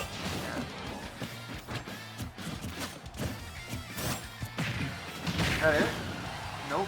One bad thing. DI. Having KO punch, we saw Cygnus go for those neutral B mix-ups in just his regular gameplay. It takes that out as an option entirely. Almost has the up smash, just a little off the mark. Ooh my And god, there F it is. code. Little Mac having the best pivot cancel in the game. One of, yes. In the context of his kit, especially, just having such good grounded options, and there it is. We got an even game. Well, the best Here's is the like thing. not utility, but like how far it goes. It's literally the best in the game. It goes the farthest in the game. Here's the thing. Little Mac is not the hardest character in the world to counterpick. No. I'd But on Wi-Fi, it's tough. That's all. say your best resource into Cygnus is likely Retro. Yeah, I think we want to see Retro here, but It's just I don't know, because is various artists confident in the Ethan Brandman combo as one of their anchors? I think you definitely don't go Brandman here. I think you go I agree. You go that pick, and then you go into Brandman afterwards. I think you have the Robin as the anchor. Yeah. Yeah, it's at this point where you have to start figuring out who your counterpicks are. Exactly. Yeah. And it's looking like Retro posting in the GIF. It's go time. Let's see. Oh, he's thinking. Okay, not quite Retro, but it could be. I like Okay, his upset of ranked player in a monthly to make top 16. That's really funny. Wait, who? What, Scarf? Yeah, he beat Scarf. Yeah, He was Scarf. ranked. Is Caleb ranked? I No. guess he's ranked in Nanaimo. Yeah, he was ranked in Smash 4 at one point, I guess. But you know, good for him. Good for him. No, Caleb's a strong player. He also Oh. has an identical twin. Yeah, of Jordan, another fan favorite, not in the Crew Battle League, but he is. He's a very strong Peach Daisy Nest player. Straight up. Yeah. So we got Cygnus Little Mac counterpick advantage for various artists. Yeah, I think it's gonna be either Ethan or I'm blanking. Ethan or Brandman? Or I don't think it'll be Brightman. It'll No? be no. are you thinking for the 1v1 here? No, for just this next match. Retro or Ethan. I don't. Yeah. It looks like it's gonna be Retro. Rob Little Yeah. Mac is a good matchup for Rob. Obviously, as long as Rob's smart and plays smart, it's good. Little Mac does love to What's combo going on here? Rob. We got so- a bit of a graphical. Yeah, so we got Retro here. You're a Rob player. Mhm. Rob Whittlemack on Wi-Fi. So Rob, if he plays smart, doesn't autopilot too much. It's not a good matchup for Little Mac. But Rob is combo fodder for Little Mac. Rob is the perfect weight and fall speed for a lot of characters' combos. So he does have to be really careful. Anyways, 3 stocks to 3. No SDs Rob's here. This is Yeah. a big set. 9 stocks to 9, 3 stocks to 3. This is important. yeah, this is one of the like pivotal points in the crew battle, really, I'd say. Seeing this Little Mac just chill. Oh, is it lagging? Yeah, it looks like we're gonna see a leg test here, folks. We'll see what's up. I don't want to call anything too early, but it's looking like it might be retro, considering that lightning, or not lightning, was that Cygnus was just on and they had a fine connection. Yeah. Yeah. We So got the looking like cuckoo. yeah, it's looking like it's gonna be a leg test here. Yeah. So let's see what's happening. Cygnus into retro. Yeah. Well, I think we're 5 for 5 for on-stream leg tests. So Yeah, it's gonna happen. production will be able to give me the statistic. That's so unfortunate. I think it is 5 for 5. I'm pretty sure we're just talking about. Yeah, it is. Yeah. Oh my goodness, that's crazy.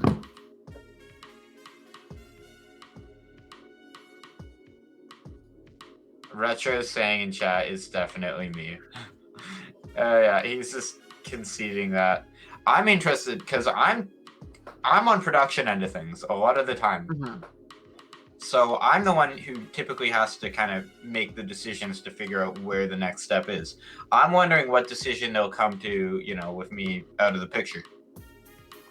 And hopefully what I would do here is I would see if any other players on various artists are available to swap in, and then you give Vicious and Delicious counterpick advantage here. So you swap the VA player, and then you give Vicious and Delicious the option to change a player as well if they want. Yeah, exactly. Because leg isn't avoidable. It'll happen. It'll happen. Sometimes you're like wired. You're even like if you have a wired connection, sometimes your connection just doesn't do good. It can be and tough. We saw that. Yeah. Yeah. Yeah. So. Yeah, we'll see. It's upsetting because I truly do believe that retro was the best counterpick they have for Cygnus, but it's looking like that won't be able to come to fruition. It means what'll probably happen is we're going to see the Ethan come in, and then they're going to have to figure out who their 5th is. Yeah, unfortunately, I think that's going to be what it's going to be. Just because retro's connection, it seemed to be good for the most part. I don't think it's been tested yet, but it's not looking good today. What happens? Servers, I wouldn't say are the greatest in the world. I've seen a lot of lag issues, especially from people, even if the greatest connections are being wired up. It's looking like what's happening here is retro. Just from what I've gathered in the chat, there is retro as a player who this happens to him a lot, where his connection will okay. Even if he's wired, it'll get really muddy for 10 to 15 minutes, and it'll work its way out. So what the idea is to send someone in and then have him come back in later. I think you gotta put an Ethan then. You gotta put an LNF, you gotta put an Robin. I don't want to see Crumb Little Mac because although on paper, Crumb should win, Little Mac can down smash Crumb up. They should let them send in Ian. They should, yeah, true. Send Ian 5 times. True, Ian Zim, whoever that could be. You're playing Hot Man. No clue who that is. Yeah. No, we'll see. We'll see. Because various artists, I'm not sure if they could pull together any of their alts for a counter pick. And I think typical standard here is what I've been doing if they can't put together any alts, because I don't want the crew battle to die there and then, is you let a player play again, and then you give the other team the option of sending in somebody they've used. Mm-hmm. I think that's a good compromise, to make things fair. Not just to be like, oh, you're DQ'd, GG's, Yeah, you I basically like give that. both teams the option to send somebody twice, Yeah, no, if nothing good else is system, possible. for sure. Yeah, because like this kind of stuff is unavoidable, especially when you're dealing with servers from Nintendo. Yeah, it's looking like this is going to take like a good 5 minutes or so. We might run a few clips, a few ads for you guys if you're interested, but we'll be back very shortly.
All right, all. So we have the verdict. We have the verdict here. Retro was dropping packets. He was lagging. It happens. So various artists has opted to send in Flux, she's an incredible Byleth, Link, Isabel, Pyramithra from Vancouver All that Island. good stuff. Yep. Yeah, and we're going to just see how this game plays out. Yeah, we're hoping here that she does well. Of course, you know, Retro unfortunately legging his way out of the crew battle. Of course, running the One way play, or but another. it happens. I'm thinking we're gonna. I don't know if we're gonna see the Byleth or not. It's Yoshi? low max, so Ret- it's gonna be a comfort. I think comfort pick from Rabbit. Retro is like, I don't want this pressure on me. Yeah, I don't know. Sucks If to someone like, 9. This is an important game. I don't want to be the guy who loses to Little Yeah, Mac. he's like, he was starting his 20s, like, quick, pull the switch, you know. Yeah. Yeah. At least I don't get sauced by Mac. Exactly. It's a win-win. You don't have to play Wi-Fi, and yeah. You don't have to play Wi-Fi. Yeah. Yeah, true. But yeah, I'm excited to see this. This is Flux. I think Flux has a strong roster of characters into Little Mac. Yeah, I mean, I think almost every character is a strong character in Little Mac, but I think it's just gonna be a comfort pick, whatever she's feeling most comfortable with. I wouldn't be surprised if I saw Isabel here. Actually, I think that would be a decent pick. I think we're seeing the Link or we're seeing the Pyramithra. Really, I think I'm putting my hands on Isabel or Link. That's up to me. No one thinks Byleth, and then she's gonna pick Byleth, but Yeah. Yeah, we both could be off. yeah. Like tested taunt, but yes. Alright, let's see what's going on. And good to We're go. chilling. Given the GLHFs, we'll see what's good. And there we are. Pyramithra, And okay. I had it. Yeah. So Yeah, she's been playing a lot of Pyra and Mithra. I've seen her Twitter. She's been posting a bunch about them. Had some artwork she made of Pyra go pseudo viral in Smash Twitter. true. So I want to voice my opinion on Pyramithra. I think this character is broken. I think they're top 5 in the game for sure. Like, I have not played a matchup yet where I think they lose. And here we go. She's just starting off with Pyra. I actually like this idea. Oh my Like, god, what a crazy this pressure from the corner to kick it off. Yeah. I mean, Cygnus. The downer, no punish off that. You should be able to get a downer jab or downer grab with Pyramithra. With Pyra. Maybe she did the down air just a little too high there. Yeah, That could have might been a have been. possibility. Oh my Oh, and I gosh. love that coverage. Cygnus making Little Mac look broken, part 3. True. Down tilt, should no punish. Oh, Wait's and I actually love the okay. coverage. Yeah. Yeah, you were thinking immediately, you're like, no punish, and then the tech chase, and I was like, yeesh. Oh, my and god. KO punch You gotta on be deck. careful. Oh my god, this is scary. This is... Oh, if you're Flux, you're playing with fire right now. These downers are crazy. Oh There we my go, god. there we go. And she breaks out. Oh, and the forward tilt just a little off of its mark there. Cygnus playing incredibly. Cygnus making Little Mac look like not the worst character in the game. Ooh, should we hear it? Armor, Yeah. actually, let's go, and can't go through the multi-hit. Oh, no punish on that. Maybe, I don't think she was expecting to play today. Looking a Yeah. little bit rusty, but you know what? She can pull this out for sure. I don't like the Still mid waking up. I think it's still Pyra here for sure. I don't love it, I don't hate it. I feel like what she did there was great, where she just got Mithra to win neutral and then Oh reset no. back on Second KO punch here. Yeah, this is scary for sure. Oh, and that's a... Oh my god. What an idea. Ooh, good side B. That freaked it out. The up tilt was a little Down tilt? overzealous, I think, from Flux. There we And go. there it that's is. Okay. Good coverage. Lots of big hitboxes. Oh my god. And the that's uppy the- just to take it back. Wow, what a crazy uppy actually. Really good from Cygnus. If you're Flux here, you need to take one more stock and you're in a healthy spot. You're setting your team up into a healthy spot because Cygnus Oh, is the one dash attack! Oh my god, I love that catch! Oh, not trying to set up for the Jump downer or down. anything. Yeah. Yeah, great saving on the jump from I would Cygnus. have, personally, I would like to see the forward smash when he was trying to recover because at 2 frames. Flux is playing so, like, Oh my gosh, I actually Broken like up. that, but let go a little too late. Have to be careful Flux is here. looking like There's another she's shield woken up here. here. Oh, oh my goodness. You can hear it in my voice. I'm nervous. What the hell? What an option! What? Wake up DP, dude. That was The actually wake up DP in Super Smash Bros. And that's. I was dead if that didn't hit. That was I- crazy. I'm mad for Cygnus. Like honestly, if I got hit by that, I'd be Okay, I'd be Cygnus so just did what? tilted. Cygnus just did F tilt jab down Yeah. smash. I'd be pushing buttons too if I got hit by that. Oh, and there it is. Oh, what what an an up up smash! smash. Oh my god, I didn't that was even so know good. it had hit her until it was too late. Little And there it is. I think Flux did her job. It was. It's a close game. It's a pivotal game in the crew battle, really. It was an even game, and she took 2 stocks off of Cygnus, setting up whoever is coming in next into a position where they can clean Cygnus and then take on whoever's coming on next. Considering she didn't want to, no, not didn't want to play, but wasn't expecting to play today, she really did pull her weight. And only being 1 stock behind, I think various artists is still in a pretty decent position to take this. Yeah. You know, besides Cygnus, Vicious and Delicious still has H4DS and Justice in the back. And I just want to point out, this game, Various Artists still has 2 players left, and this game is already closer than the last encounter that they had, where Vicious and Delicious, I believe, was up 7 stocks at the end versus various artists. Oh my gosh! So it's already like, unless they don't take any more stocks, they're already doing better than before. Yeah. Yeah, before it was 7 stocks to none. And now it's... I do want to mention, though, the last time it was 7-1, Justice had taken 6 stocks at the end while only losing 2. I'm expecting Brandman here. Just needs to take 1 stock. And if you can do it without losing any or even losing 1 at worst, I think it's not that bad.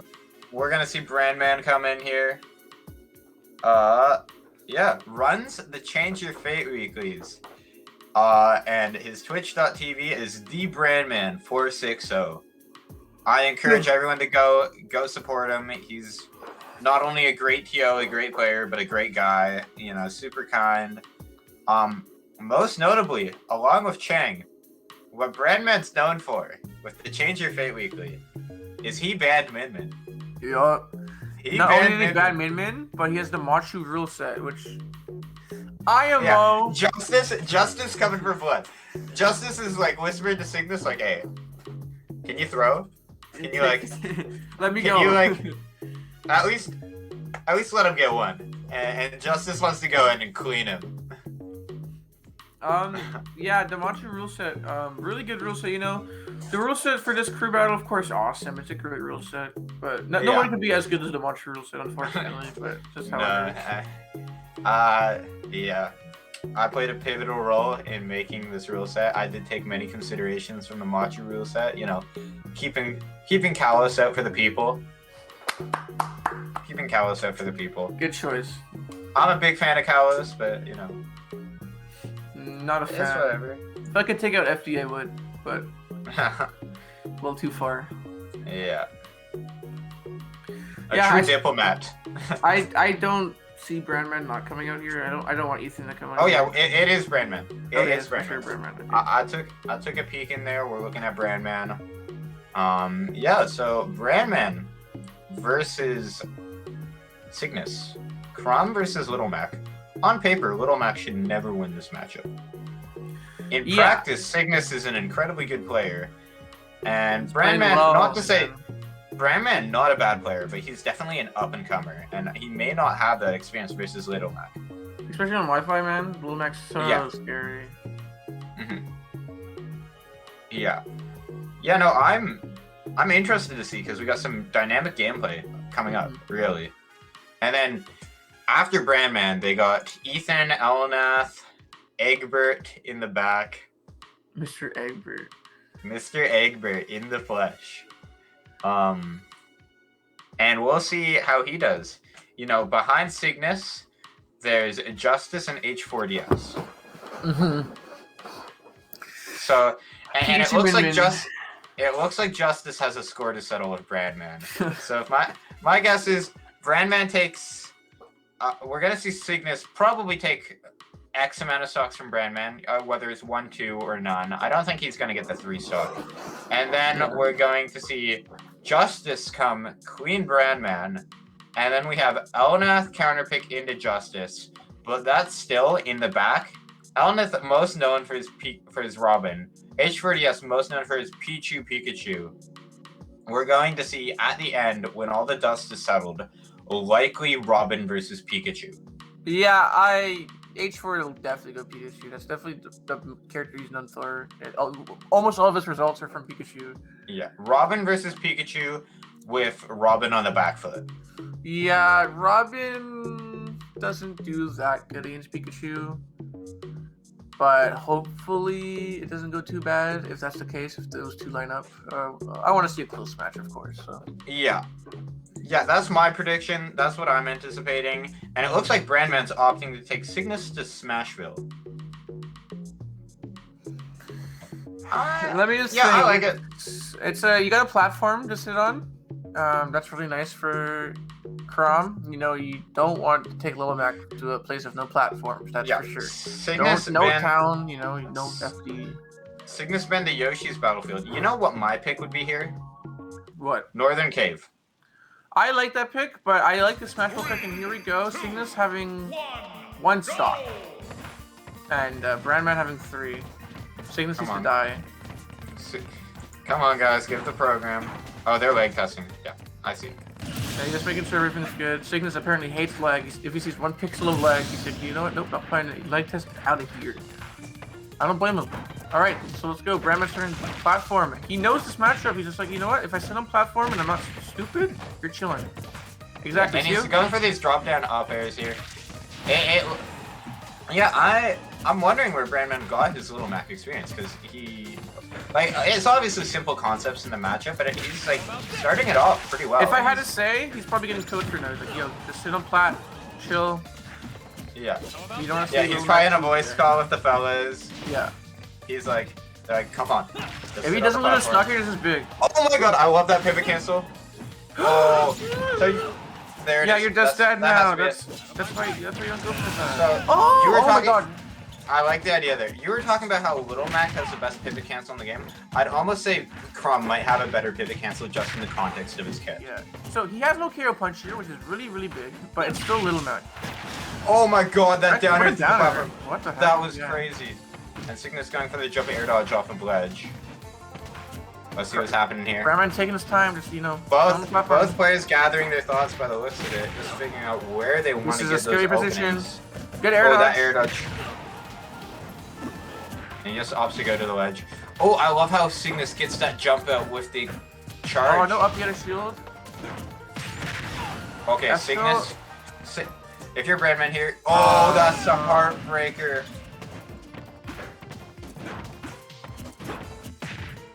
Oh my god, Cygnus playing so strong. There And we the go. forward smash, catching the Hooray, forward anti-buffer. And we saw it with Flux, we saw it with Brandman, the Randy forward smash is what you love to see. What I have to So- say is that although 2 stocks down, I think if Brandman takes at least 1 stock here, I think it's very, very doable. Yeah. Now I think the safer play is H4DS, leave Justice as the anchor. Yeah, definitely. But I wonder if Justice is out for blood. If he wants to run back. He wants to take out his anger. You ban Mimi? Oh, I'll it's ban you. Justice. Justice, he's in the chat. He's saying, I'm coming for revenge. Brandman. We should call him Bandman, really. He banned Min. True. And he's gonna Yeah. keep this ban. He's gonna show him who's boss. Maybe he'll Yeah. be like, you know what? You can leave Mimi unbanned. I don't care. I'll win. I got this. Yeah, this is if Justice wins this, Brandman has to unban Min. It's just the truth, man. But So yeah, Min Crom is actually. I hear Min does really good against Crom, and then that Roy does way better. So unfortunately, he's Crom and not Roy, but yeah.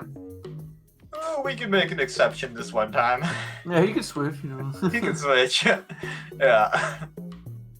Yeah, so we're just figuring out the bans. Brandman opting to ban FD in town. Yeah, I like those picks. Don't want to go any stage of no platforms against Min. You just one big thing against Min is that you can't jump spam. If you jump lots, Min's just gonna jump and hit you. Justice is like, if only you played against Min and knew what to ban. If only you knew how to have fun. I'm joking. It's all good. I'm excited to see the Justice. I'm excited to see a hungry Justice. He's got anger fueling him. For this battle. Brandman, we were planning on revoking the Min ban, but now I'm not so sure. Let's go. I love the DM. I love the trash talk. Yeah. Yeah, they're going back and forth. You love to see it, really. Alright, it's opting to be the Smashville pick. I know that Smashville is a very strong mid stage, you know, able to control all of the platform at once with the arms. But we also just saw Brandman come off of Smashville, and it looked like he liked it. Yeah, He did well versus, like as well as you could have done. He was really. Cygnus had found his footing, but it was weird because like Brandman was going really even for like that first like 70-80%, and then Cygnus like got that counter, and it looked like it really had killed Brandman's momentum. and and he fell a little behind with the Randy Ford smash, taking her home, and yeah, finishing it off. There it is. Justice coming in with the Min. Yeah, I've heard a lot of people say this match was pretty bad for Crom, so we'll have to see. Skill matchup. Definitely. Yeah. I don't care if it's 70-30, 60-40. Those aren't vinyls, no, they just print, but some of my favorite albums. There it is. Let's go, Smashville. Good stage for Min. Yeah, very good stage for Min. Not a bad stage for Crom. No, no.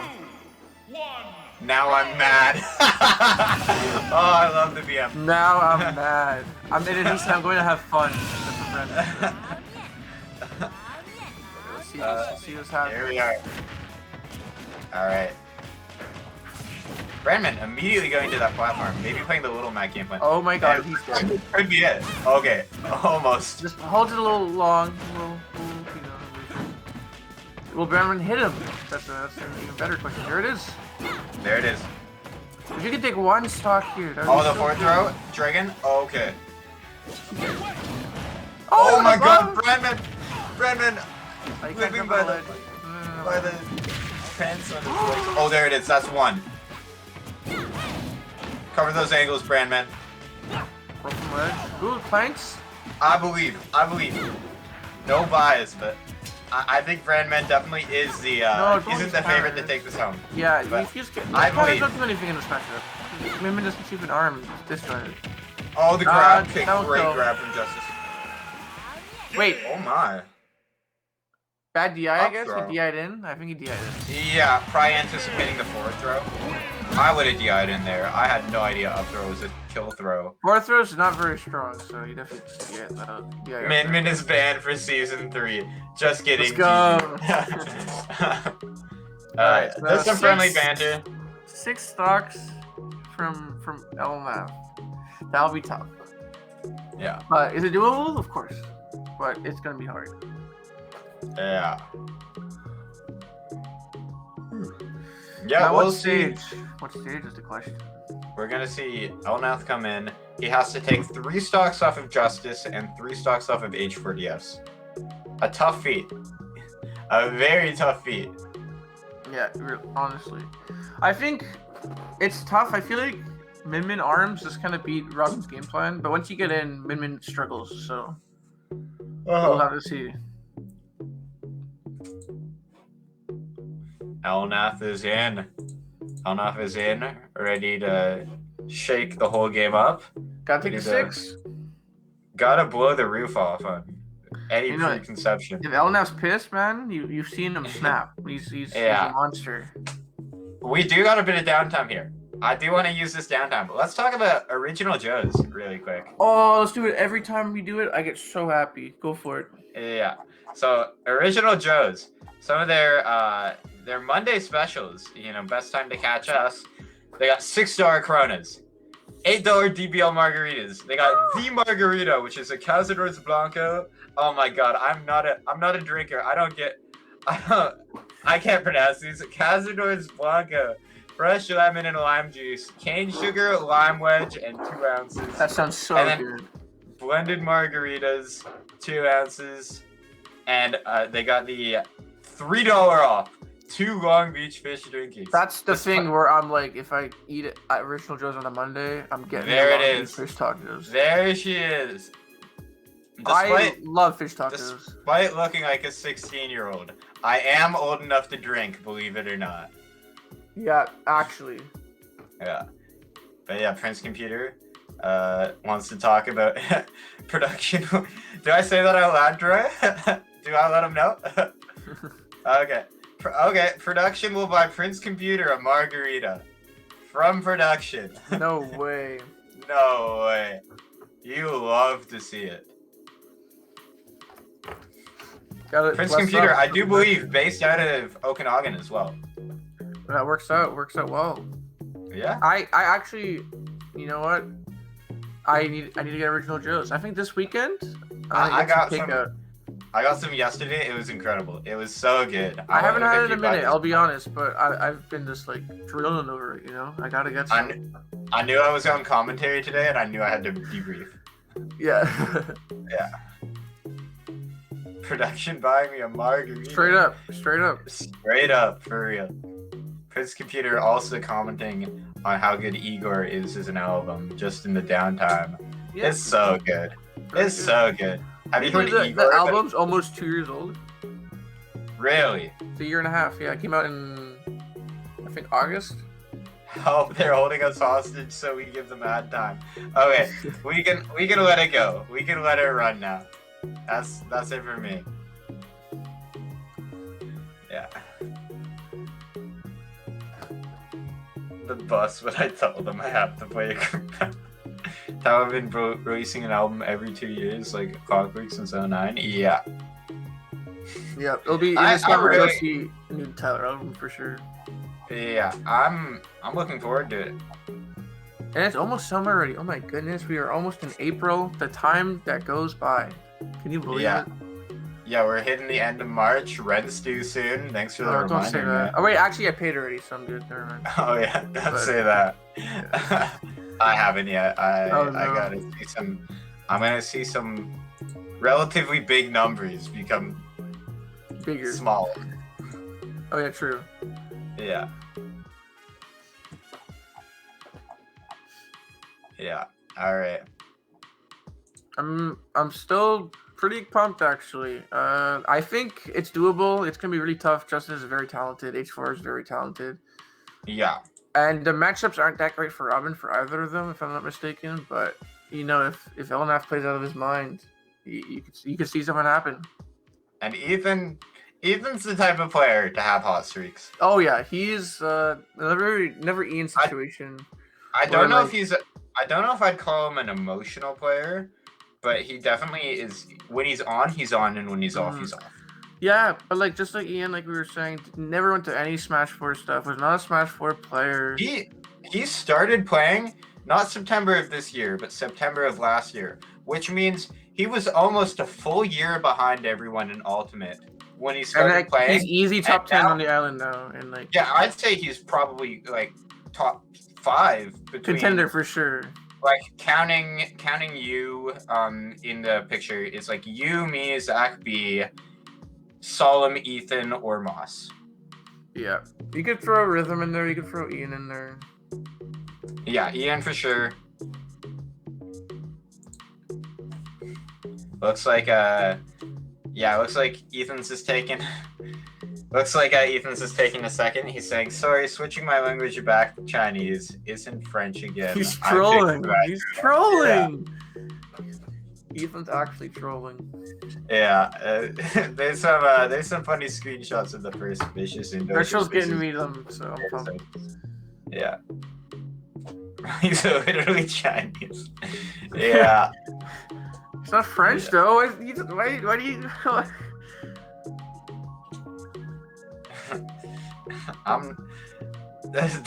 Yeah, Prince Computer's got my back. Yeah. Oh, yeah, it's funny, Jordan in the chat. He's like, "Come on, folks, get it going. We we got a schedule to meet." Oh my God, Ethan! Please just start playing. There we are. There it is. Oh my goodness. We call that the Ethan effect. 3, 2, All right, there it is. 3 seconds to 3. Let's get going, please. Starting off with the Thunder Jet. I mean, Dash Attack. Oh, almost getting 2 of them. Yeah, the Thunder Dash attacks. Oh, and that's his jump. That Mimic Forge. Oh, and the up smash catch. The chalk room is so scary. Yeah, the No ram great ram. vector there. No jump here on Justice. Good air dodge though. Just like. Yeah, I like the ledge roll there. Oh, and Ethan Wait, going. I think that would have broke. Oh my God! no This way. snipe with the arm. That was crazy. What a snipe. Yeah, just sniped him out, caught him real quick. And you know, if you're Varys Artist here, you need to win this game. Yeah, you really have to. I don't think Ethan can afford to lose another stock. I think if he's affording to lose 2 stocks, it's versus. Oh, that's Justice. it, right there. Oh, is that it? And the Yeah, edge guard he's with the dead. up Very arrow takes it. Oh, and I think he went down there just to intercept the up B to guarantee it. Yeah, that was really good. Only 54%. He's got to play smart and safe, but definitely doable for him. Gotta play collected for sure. I think he's trying to get a Thor on cheese. That's why he's holding on to it. Good, Yeah. good Nosferatu. And I like the arm immediately out from Justice. Oh, good for never Nosferatu, unfortunately. Oh, good Thorin, though. That gives him stage control. Thorin is the only Ethan's thing Robin blocking. has. Thorin's the only thing that Robin really has to match the arms. So one big thing Ethan's doing, knowing against these Min-Men, he has to shield all the time. He's treat Minion as a zoner. And you just gotta walk and shield. We were talking about this earlier as well. Robin having the slowest dash shield in the game. Yeah, ooh, what a great grab, actually. I really like that. Yeah. Such collected gameplay from Ethan in the face of one of the best in the Pacific Northwest. Oh my god, I'm tented up. Great Yeah. there. I'm speechless, really. It's such a tense game, and yeah, Justice holding center stage, Ethan on the corner. Now let's just see how it continues, right? And that's it from Justice. Not quite. A lot of the time I can make Oh my calls. Not on Justice. I don't have the recognition. Okay, nice back here. The commentary word. Got him on a ledge. Oh, and he went for the There he jump jump. cut. Oh my god, I love that mini thunder to catch him in the startup. Good double jump from ledge. Ooh, the uppy stall. If you don't use uppy while you have no bugs, you actually don't go into the special fall. So Yeah, you LF's don't so go into smart. Yeah, Ethan's.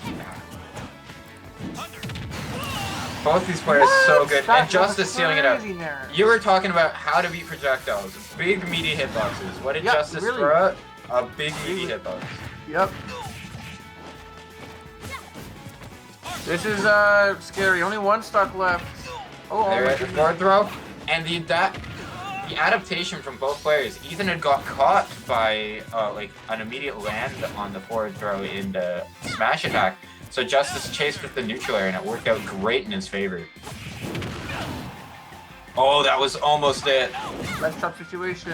Let's go a little bit too late. I mean, Robin's ledge grab also being really good, so it's kind of hard to get that. But This is a scary position as Ethan, because you just need to be thinking about this game. You can't be thinking about how if you lose the stock, you're still 1 stock to 3 versus a Pikachu. yeah. And yeah, that's it. And that's it from Justice. Incredible play from both players. Yeah, very impressive.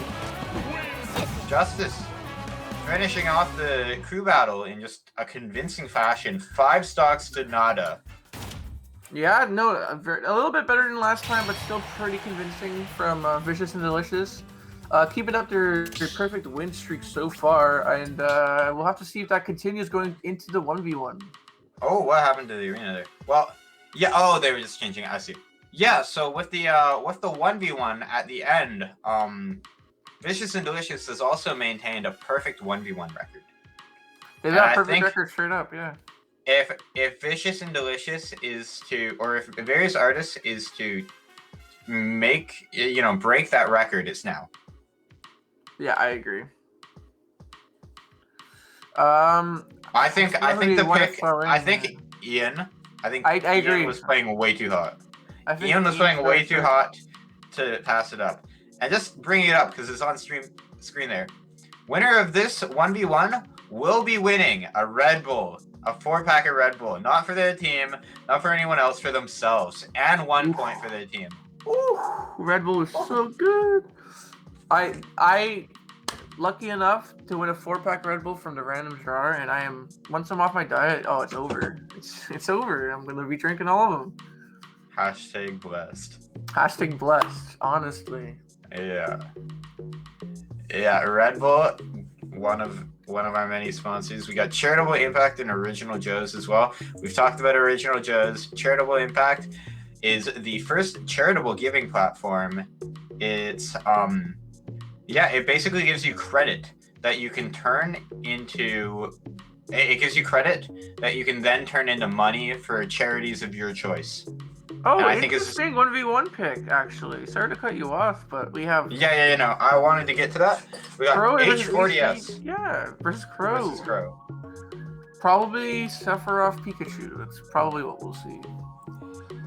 Yeah, that's an interesting matchup because on paper you'd think that it's a Pikachu, but Pikachu's game plan is really those fade back forward airs and those neutral Bs, and you know, Sephiroth does a good enough job against evading the neutral Bs, and if Pikachu just willy-nilly goes for one of those fade back forward airs, you get Sephiroth with the forward tilt and immediately just it is even.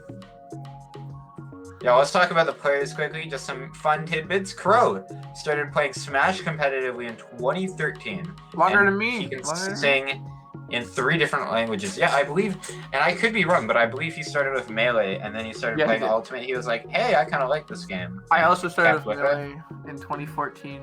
Melee was my first love. And then with H4DS moving in, just taking a look at his tidbits as well. He's top 5 in Oregon 12 times, I think that says. Which is just incredible. I think it's 2 times in brackets, but yeah, I don't know. Yeah, it's 2 times. Yeah, 2. Okay. Sorry, our font here is a little weird. Yeah, he's 2 times top 5 in Oregon. Just goes to show his consistency, and he has 6. He's 6 on the WWA, and he has wins on just a slew of very good players. Yeah, and speaking of very good players, we got Crow's H4DS in a 1v1. Let's go. Crow off of various artists. There's a bar somewhere there. Yes. Yeah. Too much to think about, but H4 is starting off relatively well. As long as I think Crow spaces out and makes sure Pikachu doesn't get into his no-no zone, I think Sephiroth can really do well on this. Back throw, back air. Yep, quick one. Even if they get DI at low percent, it's going to be a true combo. Yeah. Yeah, no, both these players. I'm excited because, you know, H4, master of his character. Crow has sunken so much time into the Sephiroth at this point as well. I like the up throw. That's a good mix-up.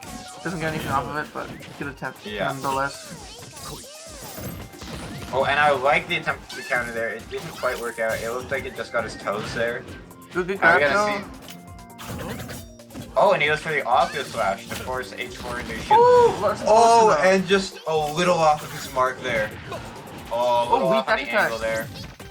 Yeah, weak dash attack. And H4DS just holding the corner. Good DI. He gets straight out. Aside from the dash attack. We see H4DS, he's not really going for these fadeaway short hop forward airs, which is a testament to his matchup knowledge, just knowing that Crow can cover all that space without committing at all. Because that stock zone with only 42% on Pikachu out of all characters, this is looking a little rough so far. Yeah. And yeah, H4, we didn't get to see any of him in the crew battle, but he's playing so good right now. It's kind of a similar case to last crew battle, where we had Prince Computer. We didn't get to see any of him, but he just played so well in the 1v1. And it just goes to show, it's not these teams holding these players because they don't want to save worst for last. They're holding them to save the best for last. Holy crap! And that was crazy. H4 didn't know what to do. He looked at Shield. He's like, what do I do? He just got hit. Yeah, no, it's just without hesitation, just let it go. Oh, and he went for it again, but just a little off the mark, a little too quick on the down smash. Oh, on the jab reset. And the read. Oh, I don't like that a lot, actually, because now I don't like it because it's negative on hit. I mean, I get that, but there was the opportunity to kill off of him. He still got like 30% off of it. So I love. Oh my God, counter. I love the tech chase. Just coming back for a second before we move on. I love the tech chase. I just didn't love the punish. Yeah. And oh my God, what a counter! Evening up the game. This was looking all H4DS just a second ago, and now we're about even. No jump. Good early up B and up tilt. Interesting. I think down spark is too there. But anyways, get the down spark. Maybe hesitating a bit. Maybe even trying to go for an up smash and just missing his mark. I like his landings. He's using up B to mix up his landings. Oh, I like the drag down there, just a little off the mark. And I'm loving these follow-ups behind the Thunder Jolt. Nair strike See down, what I up tilt. Oh, and Oh, a big read! air dodge. Oh my god, how clean. And this is anyone's game at this point. Yeah, Sephiroth is notorious for taking your stock whenever the hell you want, so we'll see what happens. He touches you, he breathes on you. You look at him the wrong way and he'll take your stock. Truly the villain of Super Smash Bros. Oh my gosh, going for the down smash read. Oh, and I love that coverage, low profiling the forward air. You can't really be going for these landing, like, forward air and back airs and stuff. Yeah, Fast he knows throw. better to DI out. Good DI on H4DS's part. And I like these fadeaways. He with keeps the tripping rising off ledge. air. I'd like to see a ledge Oh, punish. he's just avoiding these neutral beats at all costs. Oh, Good H4DS, and he's still living. This is so tense. Double jump. And the Counter. counter! Oh my god, no way! Oh my god. Oh my god. Crow's so good at mixing those in. He doesn't quite get the mark. Oh, and is that it? Oh my god, that was it. it. I think that was a little overzealous on the up smash, but it doesn't end up in the loss of a game. And he goes for it again, these counters. He's just letting them go. That's not it. Order, that can't be it. That can't be it. Yeah. Oh my He god. does have to burn his air dodge. Oh, wait, that works out for him. What was that? Oh Dude, my god. That was crazy. I don't know if I Scoop. don't want to attribute it to like matchup inexperience, more just unexpected. What happened is he did the up B and then had no leg, and he had time to get just the spot dodge out and hit him with the up tilt. That was crazy. Oh my god. H4 feel kind of bad. He had the kill, he went for the dash grab, but unfortunately because of Wi-Fi and just the amount of shield stun that he had, he actually just didn't get the dash off and just grabbed in place. Dude, I'm at a loss for words. That was both disgusting and incredible at the same time. I can't believe that scooped out of all things. Yeah. Scooped. I feel violated, man. That was crazy. Just running it back. They're just like, yeah, no, mistake. That was a mistake. That didn't happen. I feel kind of gross in the tummy. All right, game 2. Crow up 1-0 various artists. This could be big. Making the not perfect record could be huge, actually. They're making history right now. Yeah. And what this really means is if they break the perfect record, it means teams in other pools are going to have a shot at higher seeds moving in. Yeah, exactly. So various artists at this point they're playing for the Four Horsemen, they're playing for the Hey Guys look, and they're not playing for various artists anymore. But that's okay. They're playing their best, and it's showing. Ooh, good double jump read. Oh my gosh, I have to read the recovery. Oh my god! What? Oh, Oh my nice goodness. for it. No, it's so sad. That was a heartbreaker. Oh my goodness. You know he wanted to grab a ledge, unfortunately. Yeah, I'm not even sure if it was a hold down too long kind of thing, or if it was No, a I Sephiroth think- up B being messy. H4 though, just keeping the lead going. Yeah. What an uppie! Oh my goodness, that was so crazy. Yeah. It's crazy how both these characters, like both these players are using their characters up Bs. Yeah. Oh, and I love that. He baited out the up smash, he double jumped and whiff punished with the down air. Oh, tech chase? Oh, good catch. Oh, and he went a little, I think he shot a little too Is early that on it? that border. Yeah, no, that yeah. can't be it. It was close. And oh my god! What a Crow counter, is what? literally the counter technician. He is so good at mixing it Okay, into his okay, gameplay. chill. I don't know, man. He's just abusing it, and it's Yeah, working he's so using well. it. He almost died off that instance. That's what they chill. Yeah. Oh, I think that could be once again a little stale as well. Oh, and there it is. Again. Okay.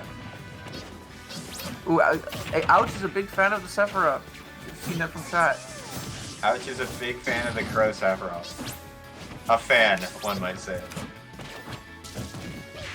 Yeah, But H4 looking so good right now. yeah, no, both players just looking incredible. H4 with the ladder, okay, the bridge, the 1-2, and I like how he used the up B there to kind of just stall him in his position and prevent him from drifting into the thunder.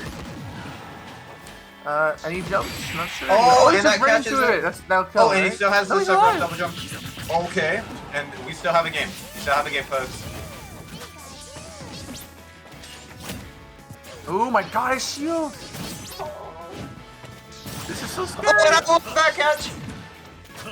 Oh, I'm on the edge of my seat right now. And H4 getting him off stage. How is he going to convert it? Not looking for any thunders this time around, trying to catch something a little low. And Sephiroth has the luxury of going high. Oh, he just lost it there. That's so sad. Oh, what a heartbreaker. much better game for H4. Yeah, not as regardless... close, but Regardless of the end there, that was well played on both players. H4 playing a little better, and it worked out in the end in his favor. all right, we'll have to see the game 3 to one that really matters here. For Yeah. everyone, stage pick, character pick. We'll have to see. I think H4 is feeling pretty comfortable right now. Sephiroth not really punishing the full hop T-drills from ledge. Hopefully Yeah. we can see some of that. I would personally, that's the one thing that keeps catching him, Crow. So hopefully we can see some of that. From H4's part, I really like how he's catching the landings, but I feel like he just keeps committing off stage of the thunders and stuff, and I feel like he really doesn't need to do that either.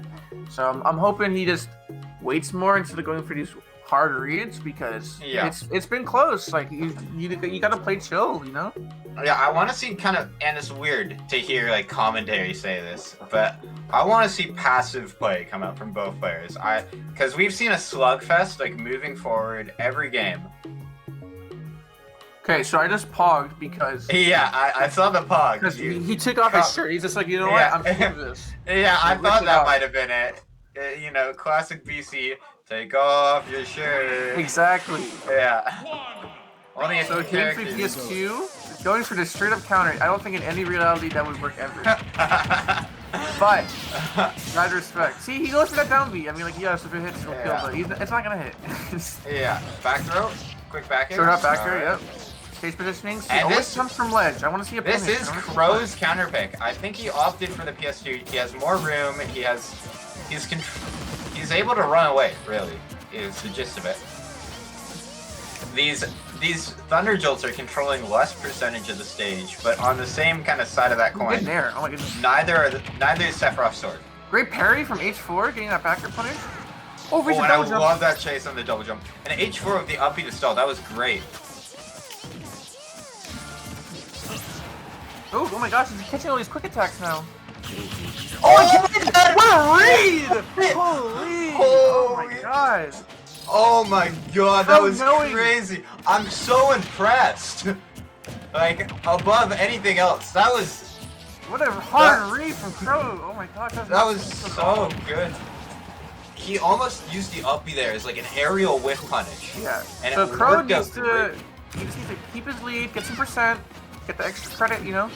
Oh, and Love I that side oh, that was The such a H4 good just keeps side up B. being on the stage and he's punishing it. And the What a grab. grab!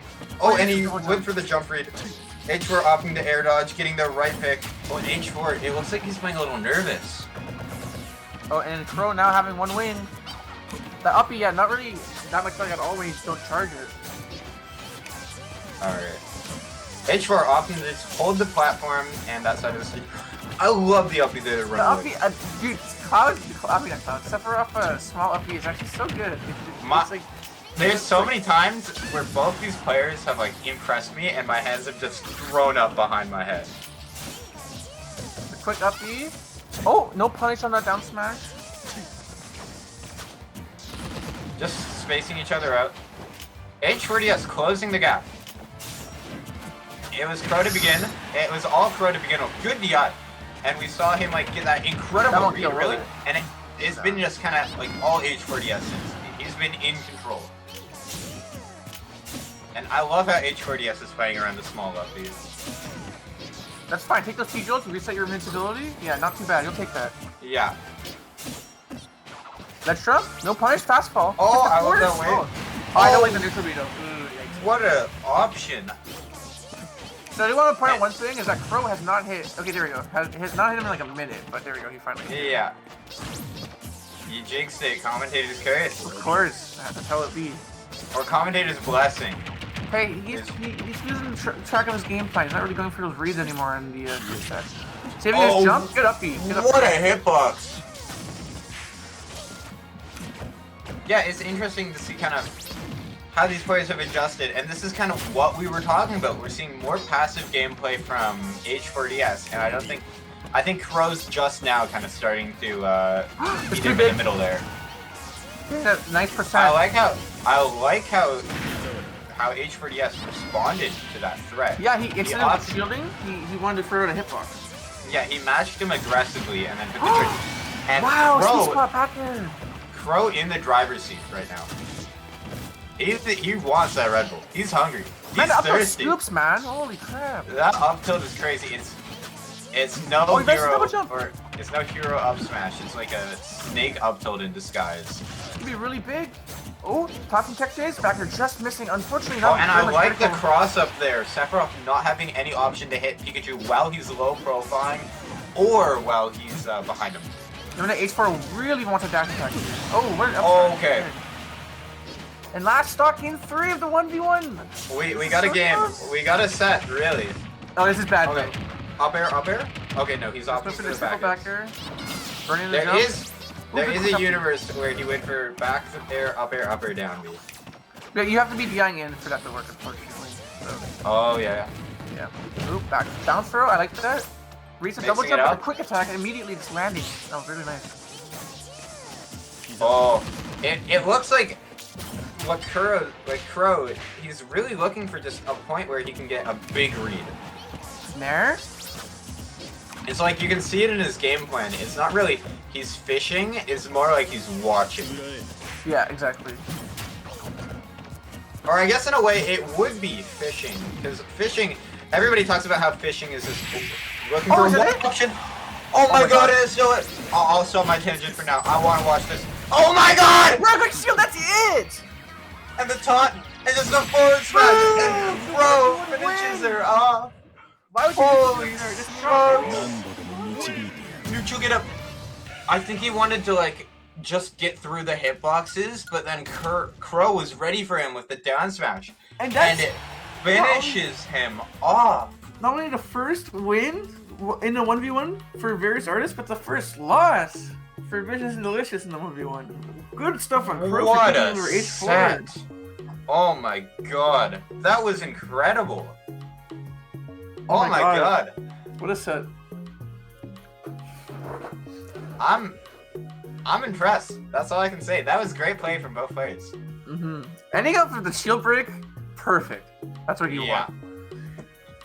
Yeah. Just got some we got some closing words here, you think? Although various artists is out of the fight for second place. I love that they won the 1v1. I love that Crow is happy about his win. And I love to see good gameplay no matter what. So I'm really happy that's how it ended.